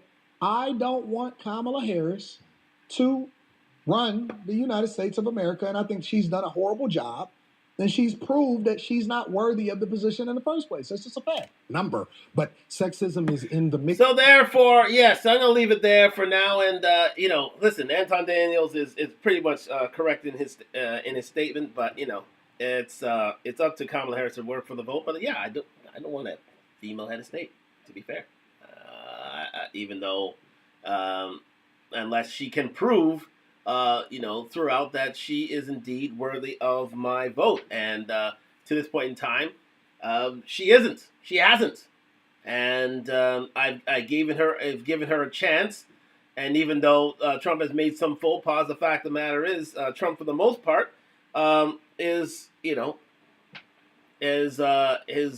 not as bad as people seem. And again, he has put black men and black families in a better place with his 4 years as president of the United States. And even though he has made gaffes, yes, indeed, he has made gaffes throughout his presidency, the fact of the matter is he has pushed for black families, and the Democratic Party has gone on record not to do so at all. So let us continue and move on. Thank you very much to Anton Daniels for that. Let's get a different perspective here, and we'll go to, yes, the Crimson Cure. As always, spitting facts and spitting truths. And I just wanted to capture this part of her conversation. The gynocracy is harassing black men. Over Kamala Harris. The woman is so eloquent in her statement. Let's hear from her. Fair use, fair use.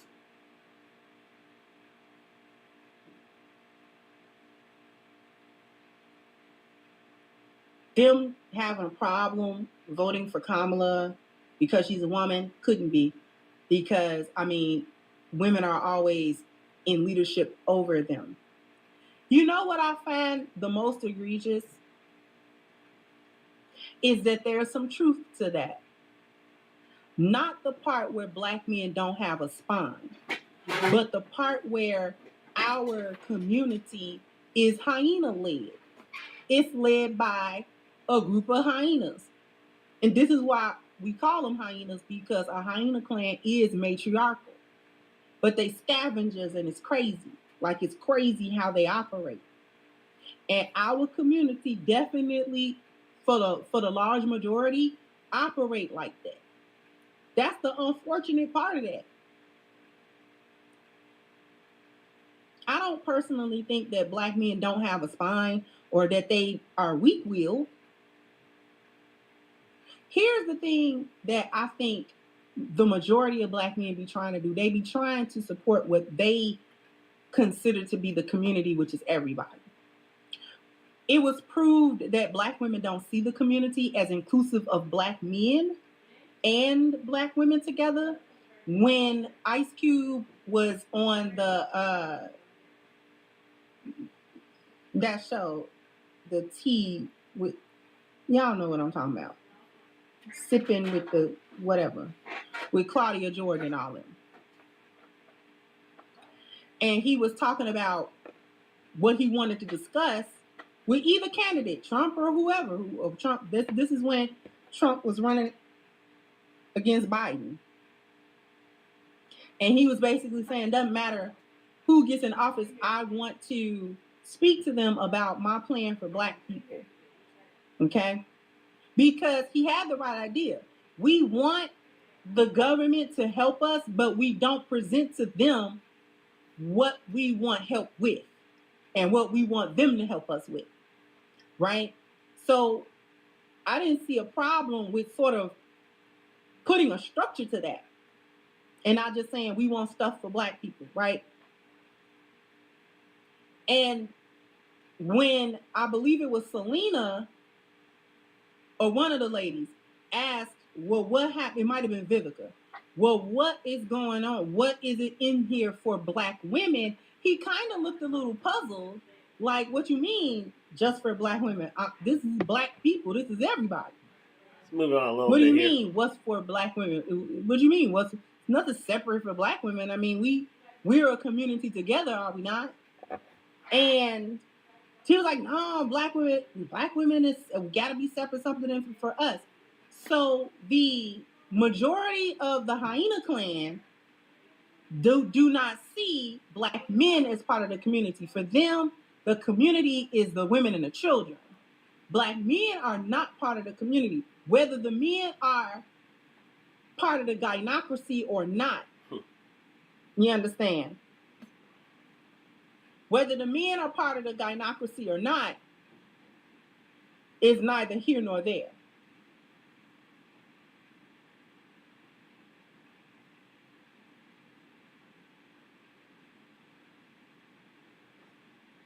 So my thoughts on that overall is that black men be trying to be on code with the black community and vote how black people are voting.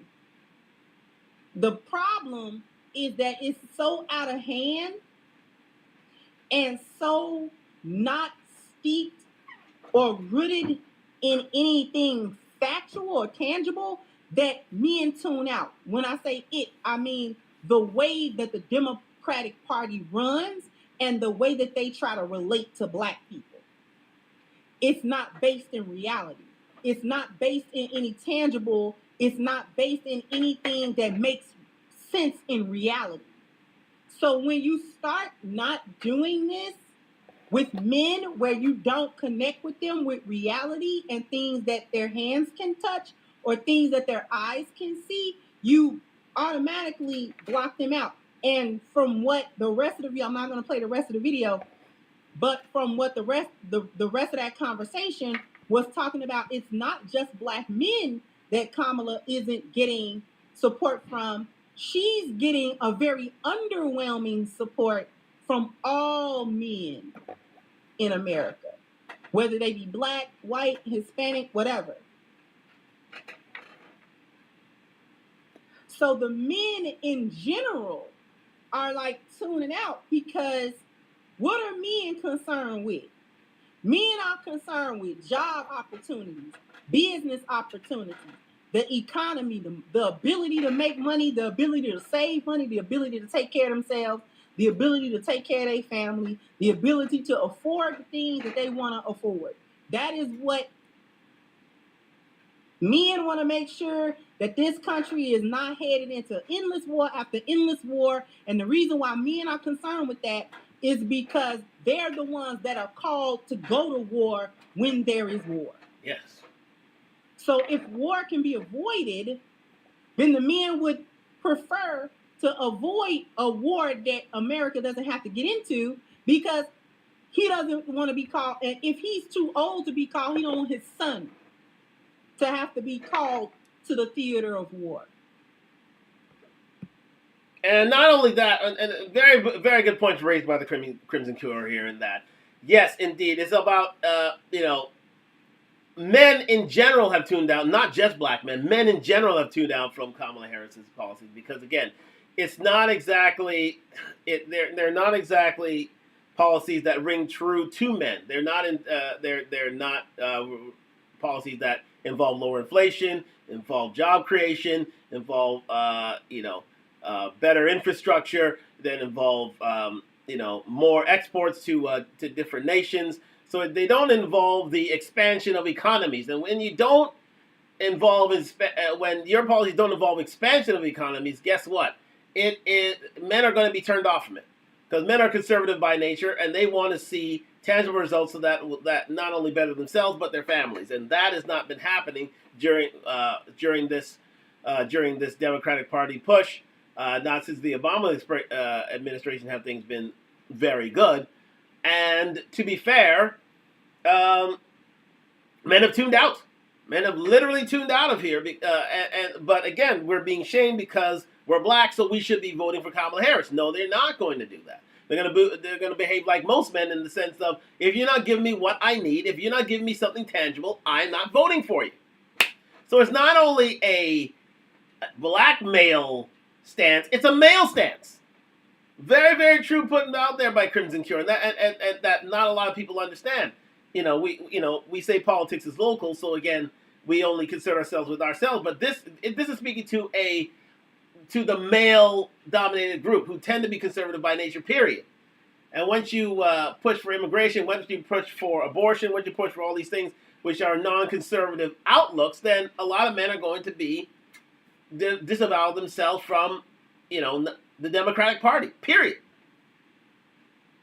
So well on Crimson Cure to say that, and men are, though they're not a monolith, they will not be voting for someone unless they can give us results of a better tomorrow, and that involves better homes, better families, better structures, better economies, better cities, better roads, better streets, better tangible things that they can feel, and that their eyes can see and that their hands can feel. So very well said by Crimson Cure.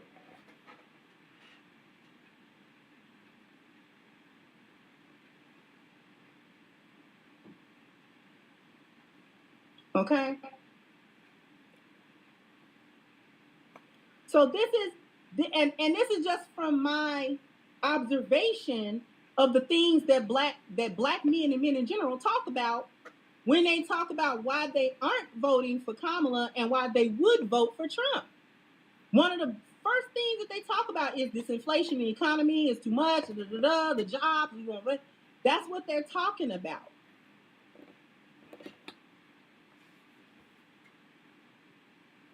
So for men in general, black men specifically, this has less to do with her being a female and more to do with the fact that the whole way in which Democrats even talk to black men and about black men is a complete turnoff to them. It's a complete turnoff to them.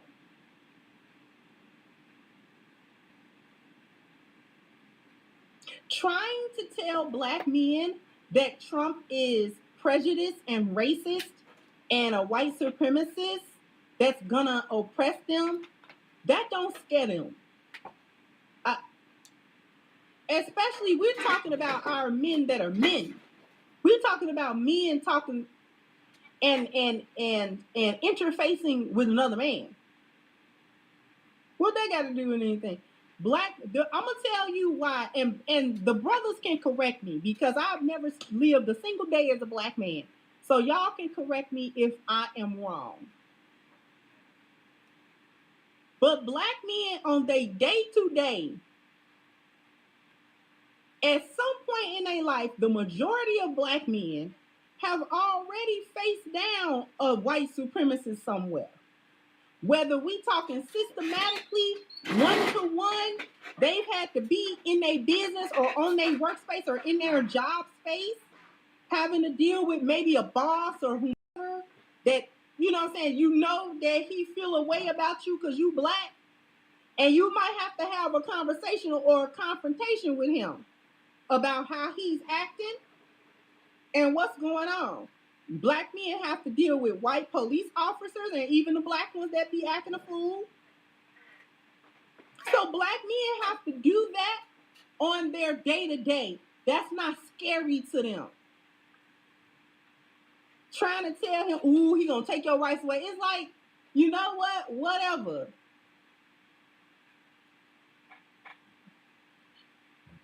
He not good for democracy. And when you talk to our brothers, when has democracy been good for them anyway? Black men have long decided that they have to get stuff how they live. They have to get it how they live. And forget about the little system, blah, blah, blah, the system. Yeah, it's there, you know what I'm saying? But they whole focus can't be over there, especially on no fear-mongering type of stuff. Black men, because they still men in this country, they still got to do what they got to do. They still got to go make money. They still got to take care of themselves. They still got families. They still have dreams, aspirations, businesses they want to start, stuff they want to do, places they want to go. But they still got that.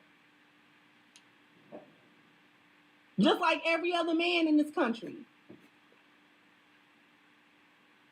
So they're trying to see where is the best road so I can get to that space. And if I got to go through a so-called white supremacist to get there, fine, whatever, because I always have to go through them to get there anyway. I always got to fight for whatever it is I'm trying to get anyway. I always got to do an extra fight. So that extra fight is not scaring me. That scare y'all. That scare you little bed wenches. Y'all scared of master. Say that. That scare tactic worked for y'all because y'all some little hyena bed wenches that scared of your master. How eloquent was that? I just wanted her to rant on that point. So very true. Crimson Cure, I haven't featured her on this channel here for a while. I had to go back to her on this, and she is still on point. The fact of the matter is, no matter if Trump is a white supremacist, who cares? The fact of the matter is, you're going to have to deal with the white supremacists in your daily life in some way, shape, or form as a black man, as a person of color. And, I think, you can grab a slice of the pie from how Indians and how Chinese have dealt with this. They understand that there's racism out there. They know that they have something to get, and they're going to get it, whether you're a white supremacist or not. There's a goal to reach. There are bills to pay. There are families to raise. There are fortunes to make. And the fact of the matter is, if it comes in the form of white supremacists, so be it. We have to face that anyway. We've always had to face that. But it's up to you and your character and your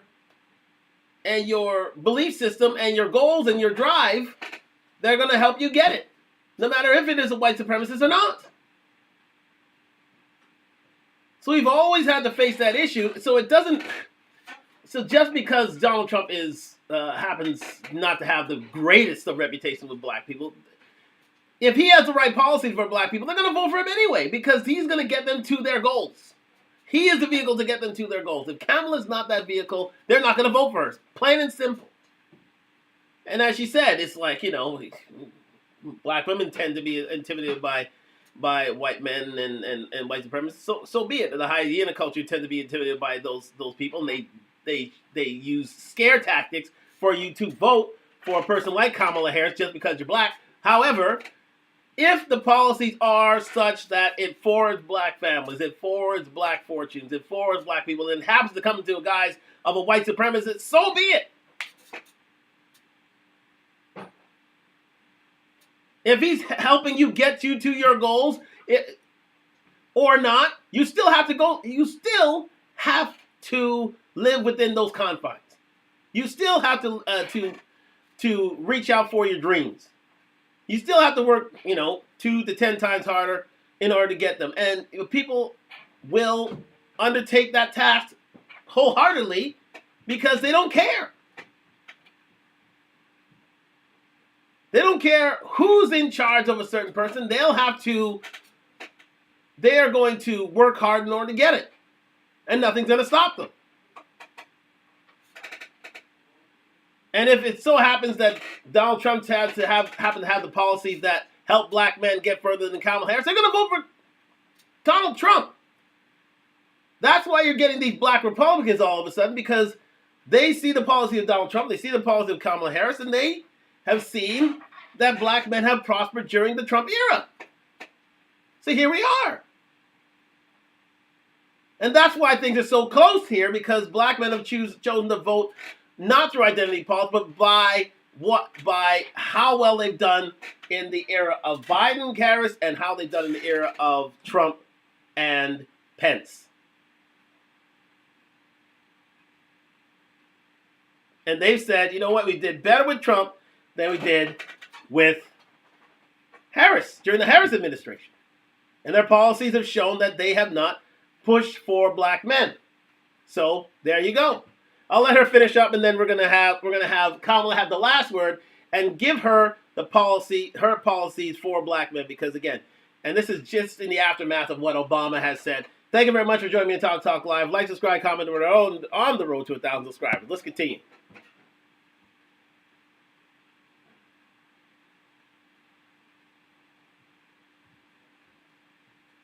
Let's say what it really is.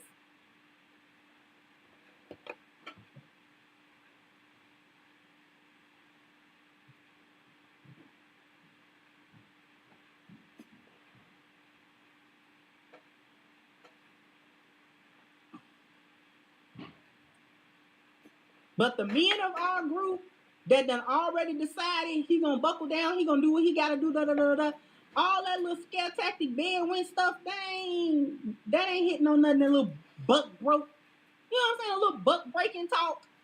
We done with the buck break talk. We done with that. And that's what's got them scared. That the majority of black men, I do believe that it is.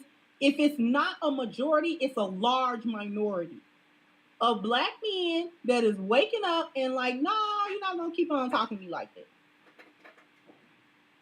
Not gonna keep on talking. They're not avoiding the polls. They're voting. They're just not gonna vote for who you want them to vote for. And if black men, as a group, decide that they're gonna vote for Trump, you know where white folks is going. White folks gonna vote for Trump. It was white women that voted in me in the first time. While the left want to talk about all these women's rights, white women was like, and they went and voted the way their husbands was voting. See, they trying to act like black men and black women should be voting different, trying to, you know what I'm saying, break up the household on some political, White women voted the way their husbands was voting. Excellent point raised there by Crimson Cure. And I'll expand on it in the sense of, in our community, it's expected that black men shall vote the way their black women, their black wives would vote. They want them to vote the way their wives want to vote, where in most communities, women vote the way their men want to vote. See, most of those communities are more patriarchal. Ours is more matriarchal. So men are shamed for not voting with their wives because they see their wives as being head of household. Let me say that again. The way that most women vote with how their men vote in most of these communities, it's expected in our community, in the black diaspora, that we're supposed to vote the way our wives vote because it is supposedly deemed that it's the black women who heads the black family.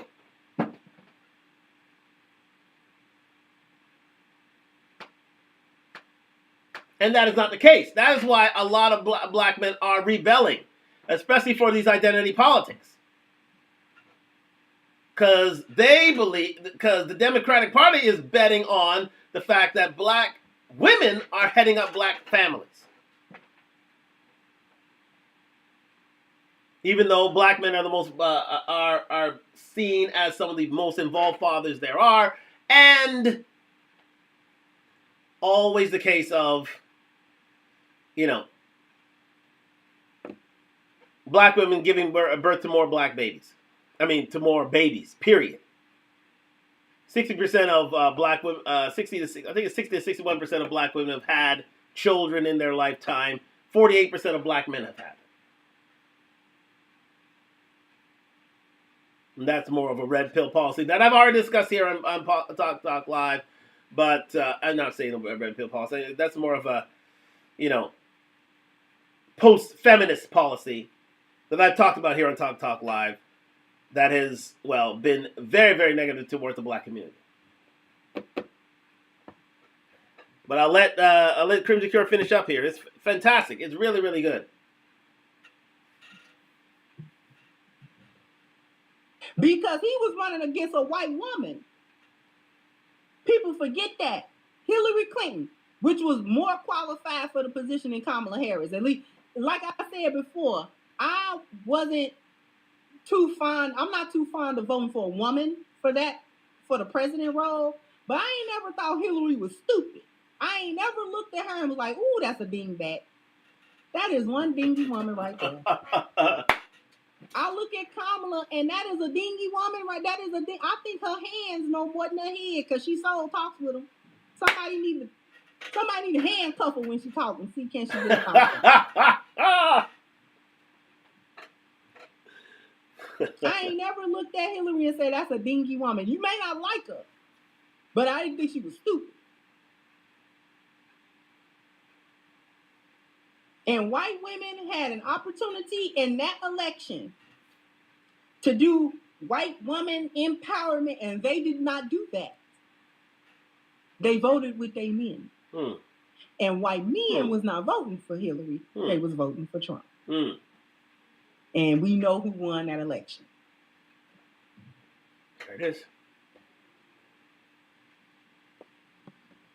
Again, that's the difference between black communities and white communities and most communities. Most communities are still led by their men. Black communities, especially those in the developed world, tend to be duocratic, meaning that two people run the household equally, or it's led by black women. And Democratic Party have turned around and said, you know what? Since we believe that black women lead their families, we're going to shame black men, not black women though. We're going to shame black men for not voting en masse with us. But the fact of the matter is you haven't given them a reason to vote for you. So why should they vote for you? They're not going to be named and shamed anymore. They're going for those who, black men, especially in the U.S., are voting for people who are going to do well for them and their families, especially black male-led families. And not the Black Lives Matter and the Alphabet Gang group that have forgotten about that, who have actually done away with that, for the most part.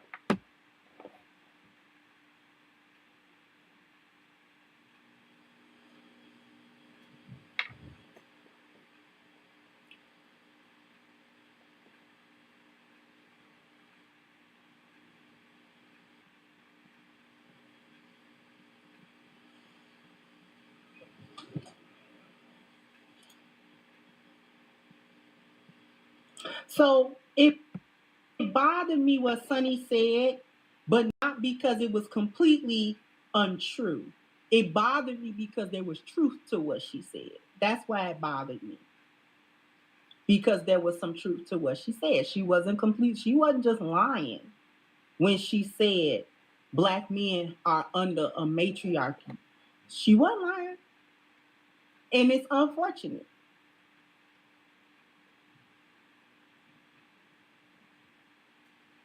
But being led politically by a group of women who don't even have the best interest of the group in mind, we have seen where that has led us. We are on the brink of social and economic extinction as a group of Black Americans.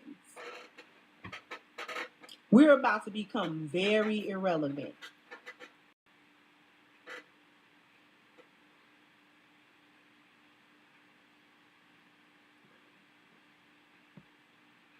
Listen to what she had to say there, guys. We're becoming very irrelevant. That's the reason why they're not catering so much to us. That's why they're not listening to black men, because there aren't many black families available. Call a spade a spade. There are not many black families around, to be fair. And that's the trouble. That's the trouble with things here. There are not many black families available and are around, so therefore they're gonna start, shaming black men. They're gonna, and because of jurisprudence, the reason why there are so many female-led families is because most children that are unwed are left with women rather than men, so therefore they are the ones who are leading families. Because black women don't want their men in their households anymore. They're the least married and the most divorced, unfortunately. They're the least married and most divorced for a reason. They're out of hand. They're out of pocket. So we get the abuse, and we get the blame, unfortunately, especially in the developed world. So black men, again, are ostracized, and they don't feel that they have been catered to by society, by greater society. So, and if one person who has a racist past, who may be considered a white supremacist, has a better policy for their black families, black-led families, they're going to vote for him. Simple as that, guys. Done deal.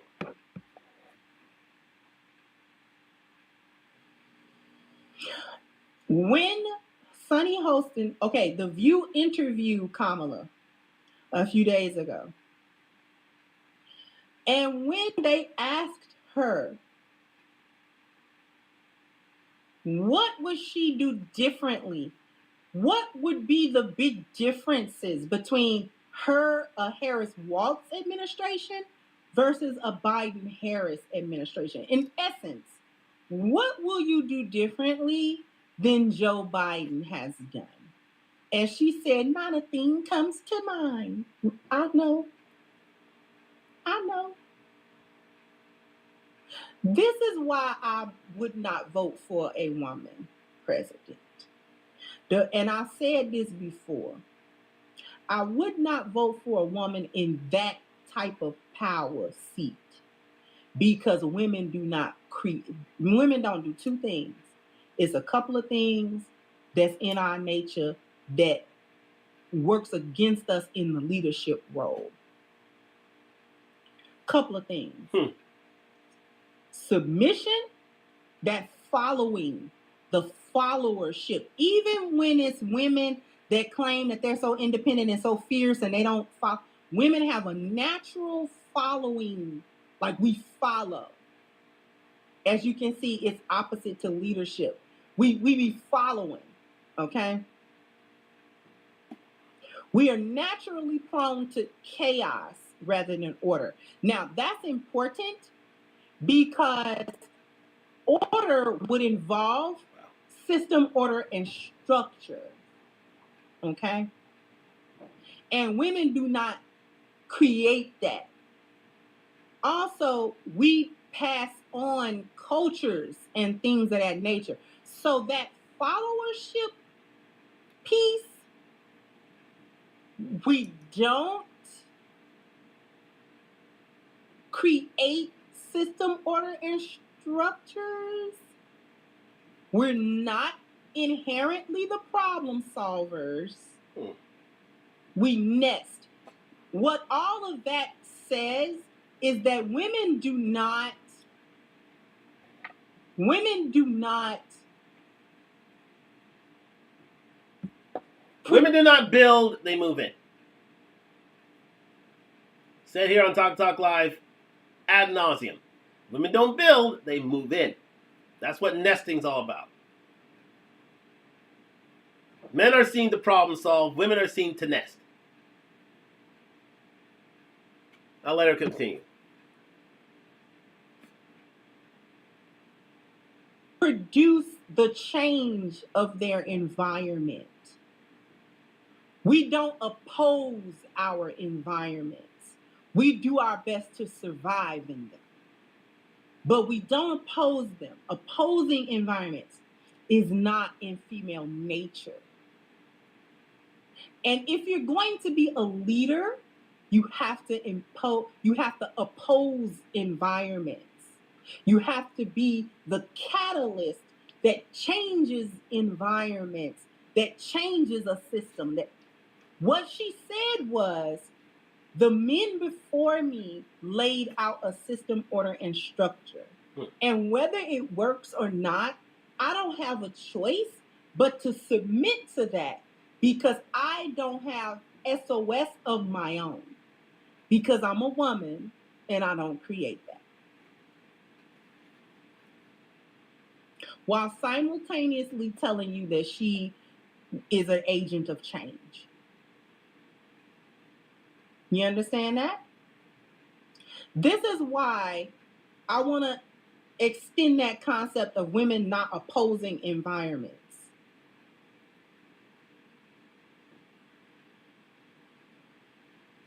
We don't get together and impose environments. This is why you don't see a lot of women marching out and doing a whole bunch of just this driven activism to change. You know what I'm saying? The environment, that's not our nature.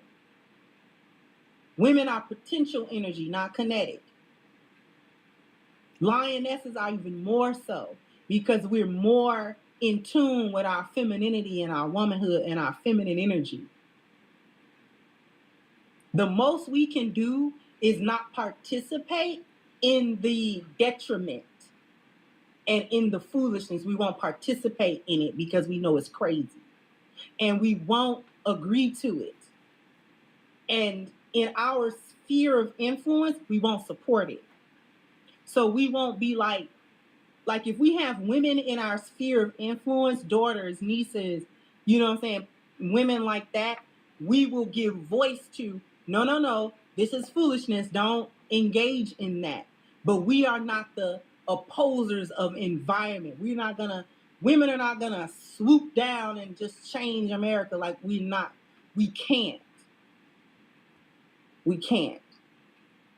That is seated solely in male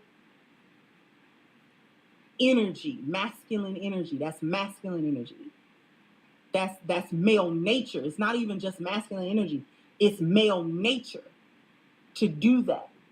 Female nature does not lend itself to that. We have a very hard time with that. We will support the men who change the environment if we understand that the environment they want to change it to is beneficial and good. So like if the lions get together and be like, no, we changing it, the lionesses are definitely going to line up behind it. we absolutely gonna line up.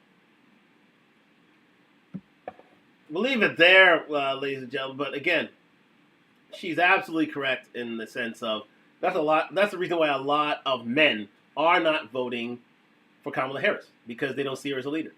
They don't see her as they see her as surviving on male energy, but she does not have the details to lead. She does not have the predisposition to lead. So they're voting for their feet in that way, and that's something to be said, especially when, let's go back to that list here.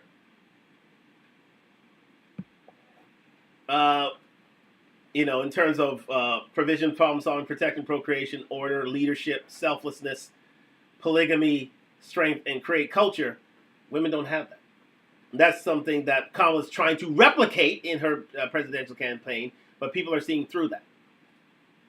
And as she said, when asked by Sunny Hostin on The View, we don't have the comment here today, but when asked if she could change anything that her and Biden came up with in the last 4 years, she said she wouldn't change a thing, because she's not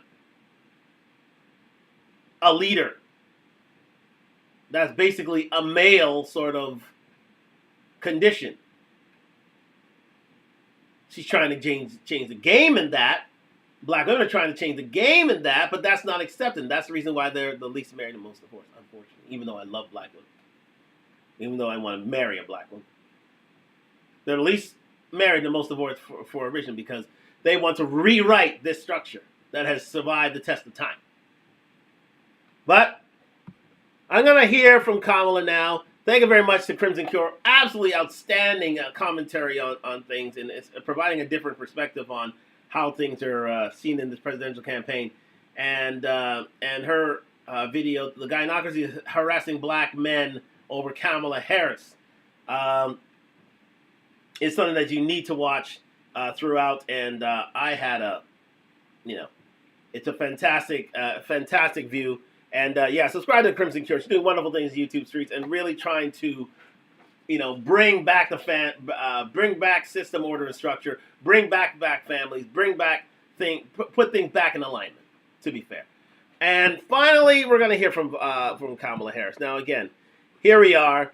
She's on the Shade Room. Call Her Daddy, the Shame Room. The Shade Room, all these different platforms that really cater to the Democrats, and also to, she was on Stephen Colbert and The View, quite simply, and all these different platforms that really cater to the Democratic Party, and really, push forward the gynocracy, to be fair and frank, push forward the matriarchy. And here we are in the Shade Room, in one of their videos, and of course she would speak to the Shade Room. She's not exactly going to black male platforms that she should be going to. She'll go to a CNN. She'll go to all these news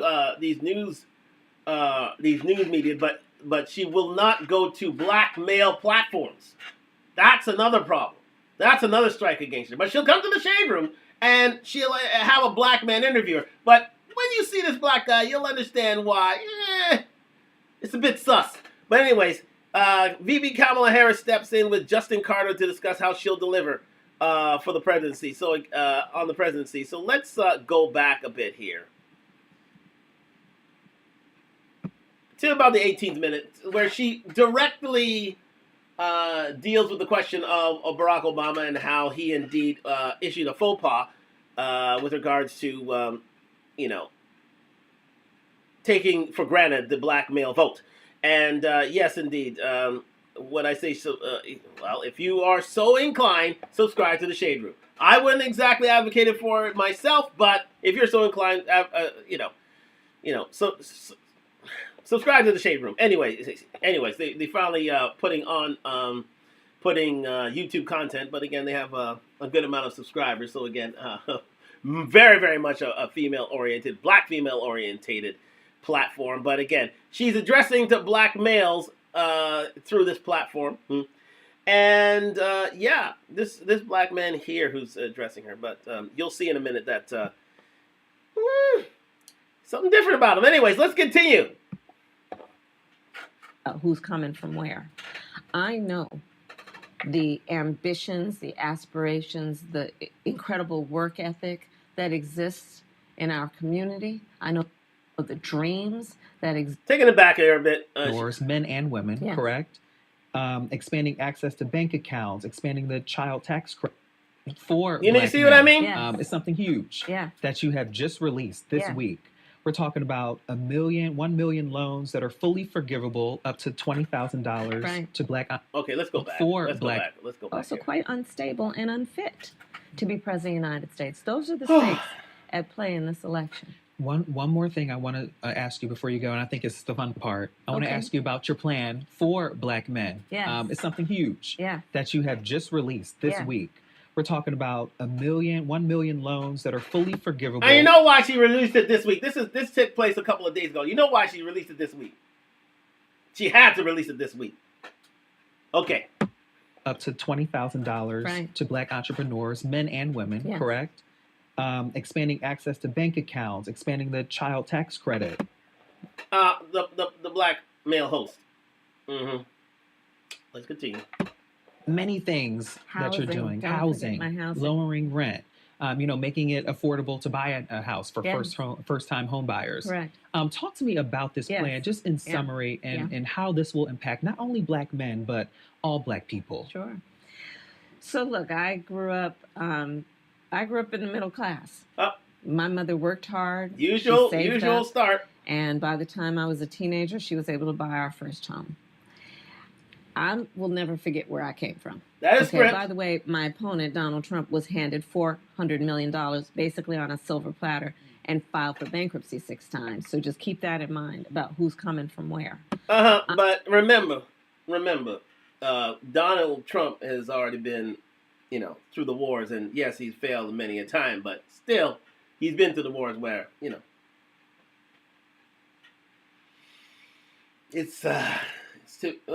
it's funny how you've received your rise to prominence. Anyways, let's continue.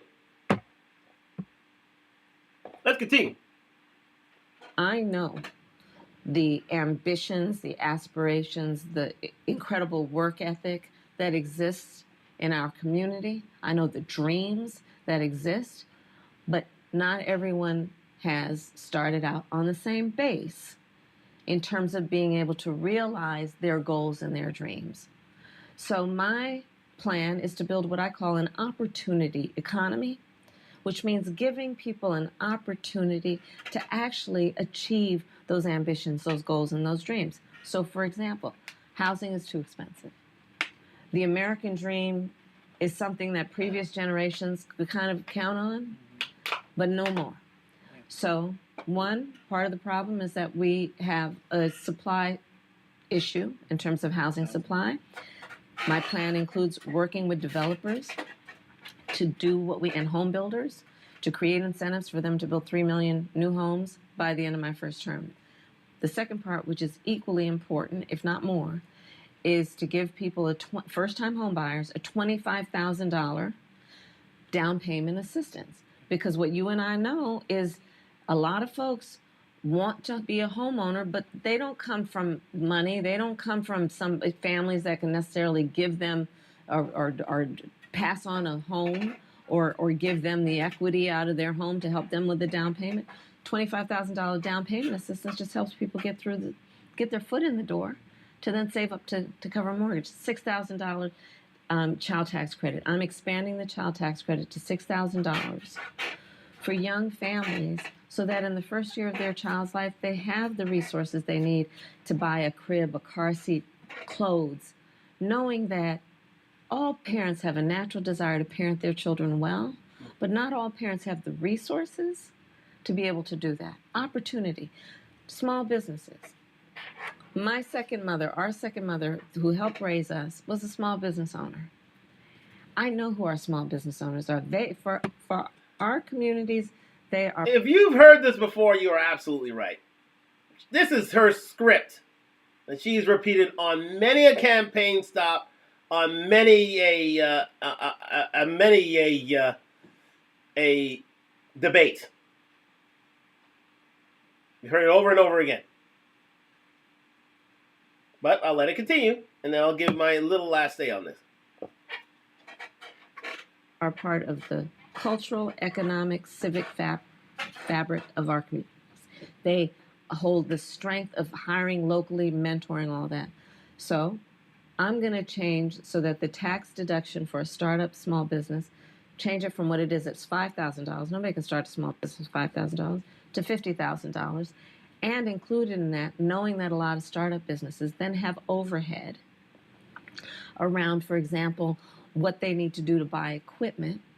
For those who are startup and don't have the connections historically, a $20,000 forgivable loan for them to be able, for example, to pay to set up a really good website so Do you that fear their that business it might could then intersect with thrive. PPP loans and how, a mess, some people were involved with that, the PPP loans and fraud and all of that? Fraud, listen, I spent a career prosecuting people for fraud. So we will take care of the abuses, but that's not a reason to not give people an opportunity to thrive. I think there is a real misconception that people just, and only their highest aspiration is to have a job. That's not where I come from in terms of how I think of it. The baseline should be everybody has a job. What we should be doing is creating incentives for people to be able to build wealth and build intergenerational wealth.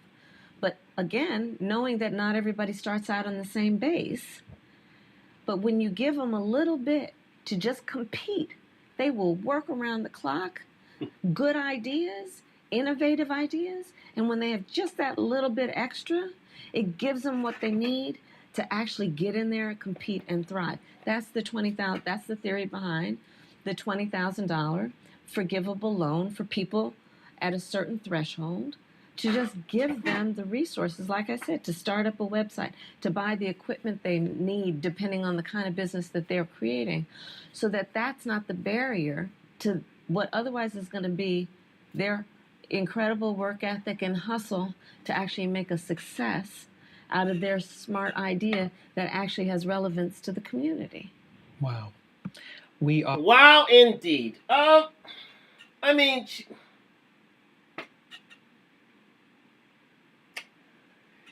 a lot of those economic incentives, they're for, yes, black families, but are they for black men? No, not really. Maybe the startup fund for small business, I'll give you that. However, for black men, they don't see. I mean, where are the jobs coming from? Where's the inflation reductions coming from? Where is the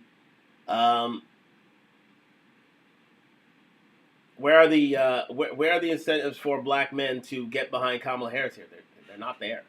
They're literally not there, guys, and it's a shame. And that's what a lot of black men are discussing with regards to the economy, because that is the lump share of a male vote will involve the economy, would involve indeed immigration, would involve foreign policy, and Kamala's a novice in most of these things. So therefore, that's the reason why things are neck and neck here.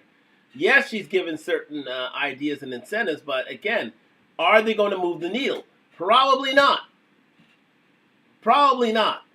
They are just more of a Band-Aid solution than, a root and branch sort of solution that are needed here. So that's why things are at a crossroads, and that's why a person like Barack Obama, a statesman sort of Barack Obama, is trying to shame black men into voting for her.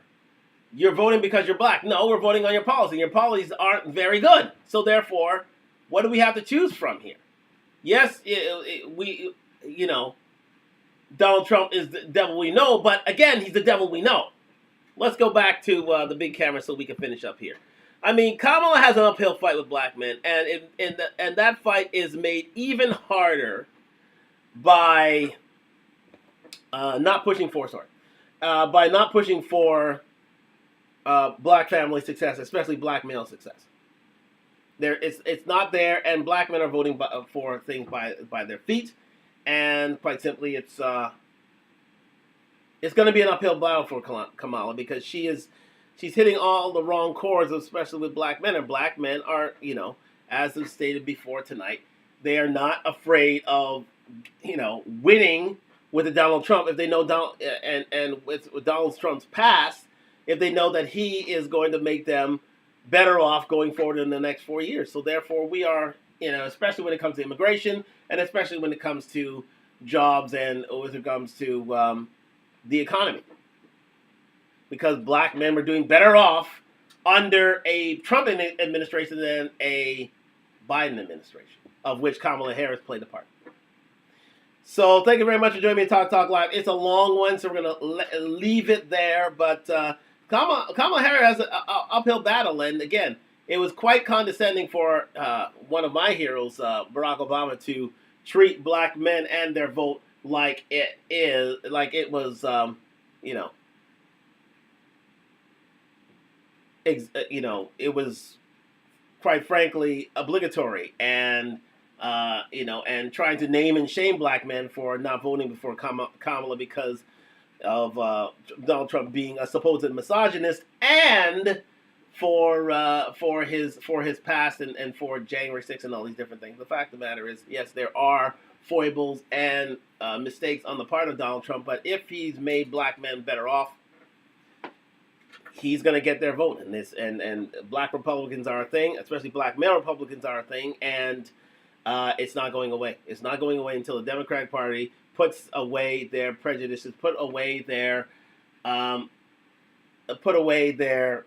obvious arrogance with regards to the black vote, and realize that you've got to work for it, especially in this modern day and age. So thank you very much for joining me on Talk Live. I'm going to end it right here. Yes, it's been a long show, but again, it's been a good show, and looking forward to speaking to you very, very soon. Probably we're going to try and get into a weekend episode. If not, we're going to get to you next week. So thank you very much for joining me on Talk Live. Like, subscribe, comment on the road to 1,000 subscribers. And we'll see you all very, very, very soon. And we're going to end it tonight. And good night from Toronto. On Instagram and on YouTube. Thank you very much for joining me on Talk Live. We're going to try and get in a show next week. We have a lot of topics to discuss here. I just wanted to get this one in. It was an extensive one, but again, a good one. And it gave me clarity as to Kamala Harris and to Barack Obama, one of my heroes. And I think he's failed badly in this instance. And the Democrats need to work for the black man's vote. And it is not for black men to just hand over their vote simply out of the fact that they're black. Sorry, it's not going to happen, and I very much doubt that they will going forward until you show black men that there is a reason for you to give their vote, and that is in and of itself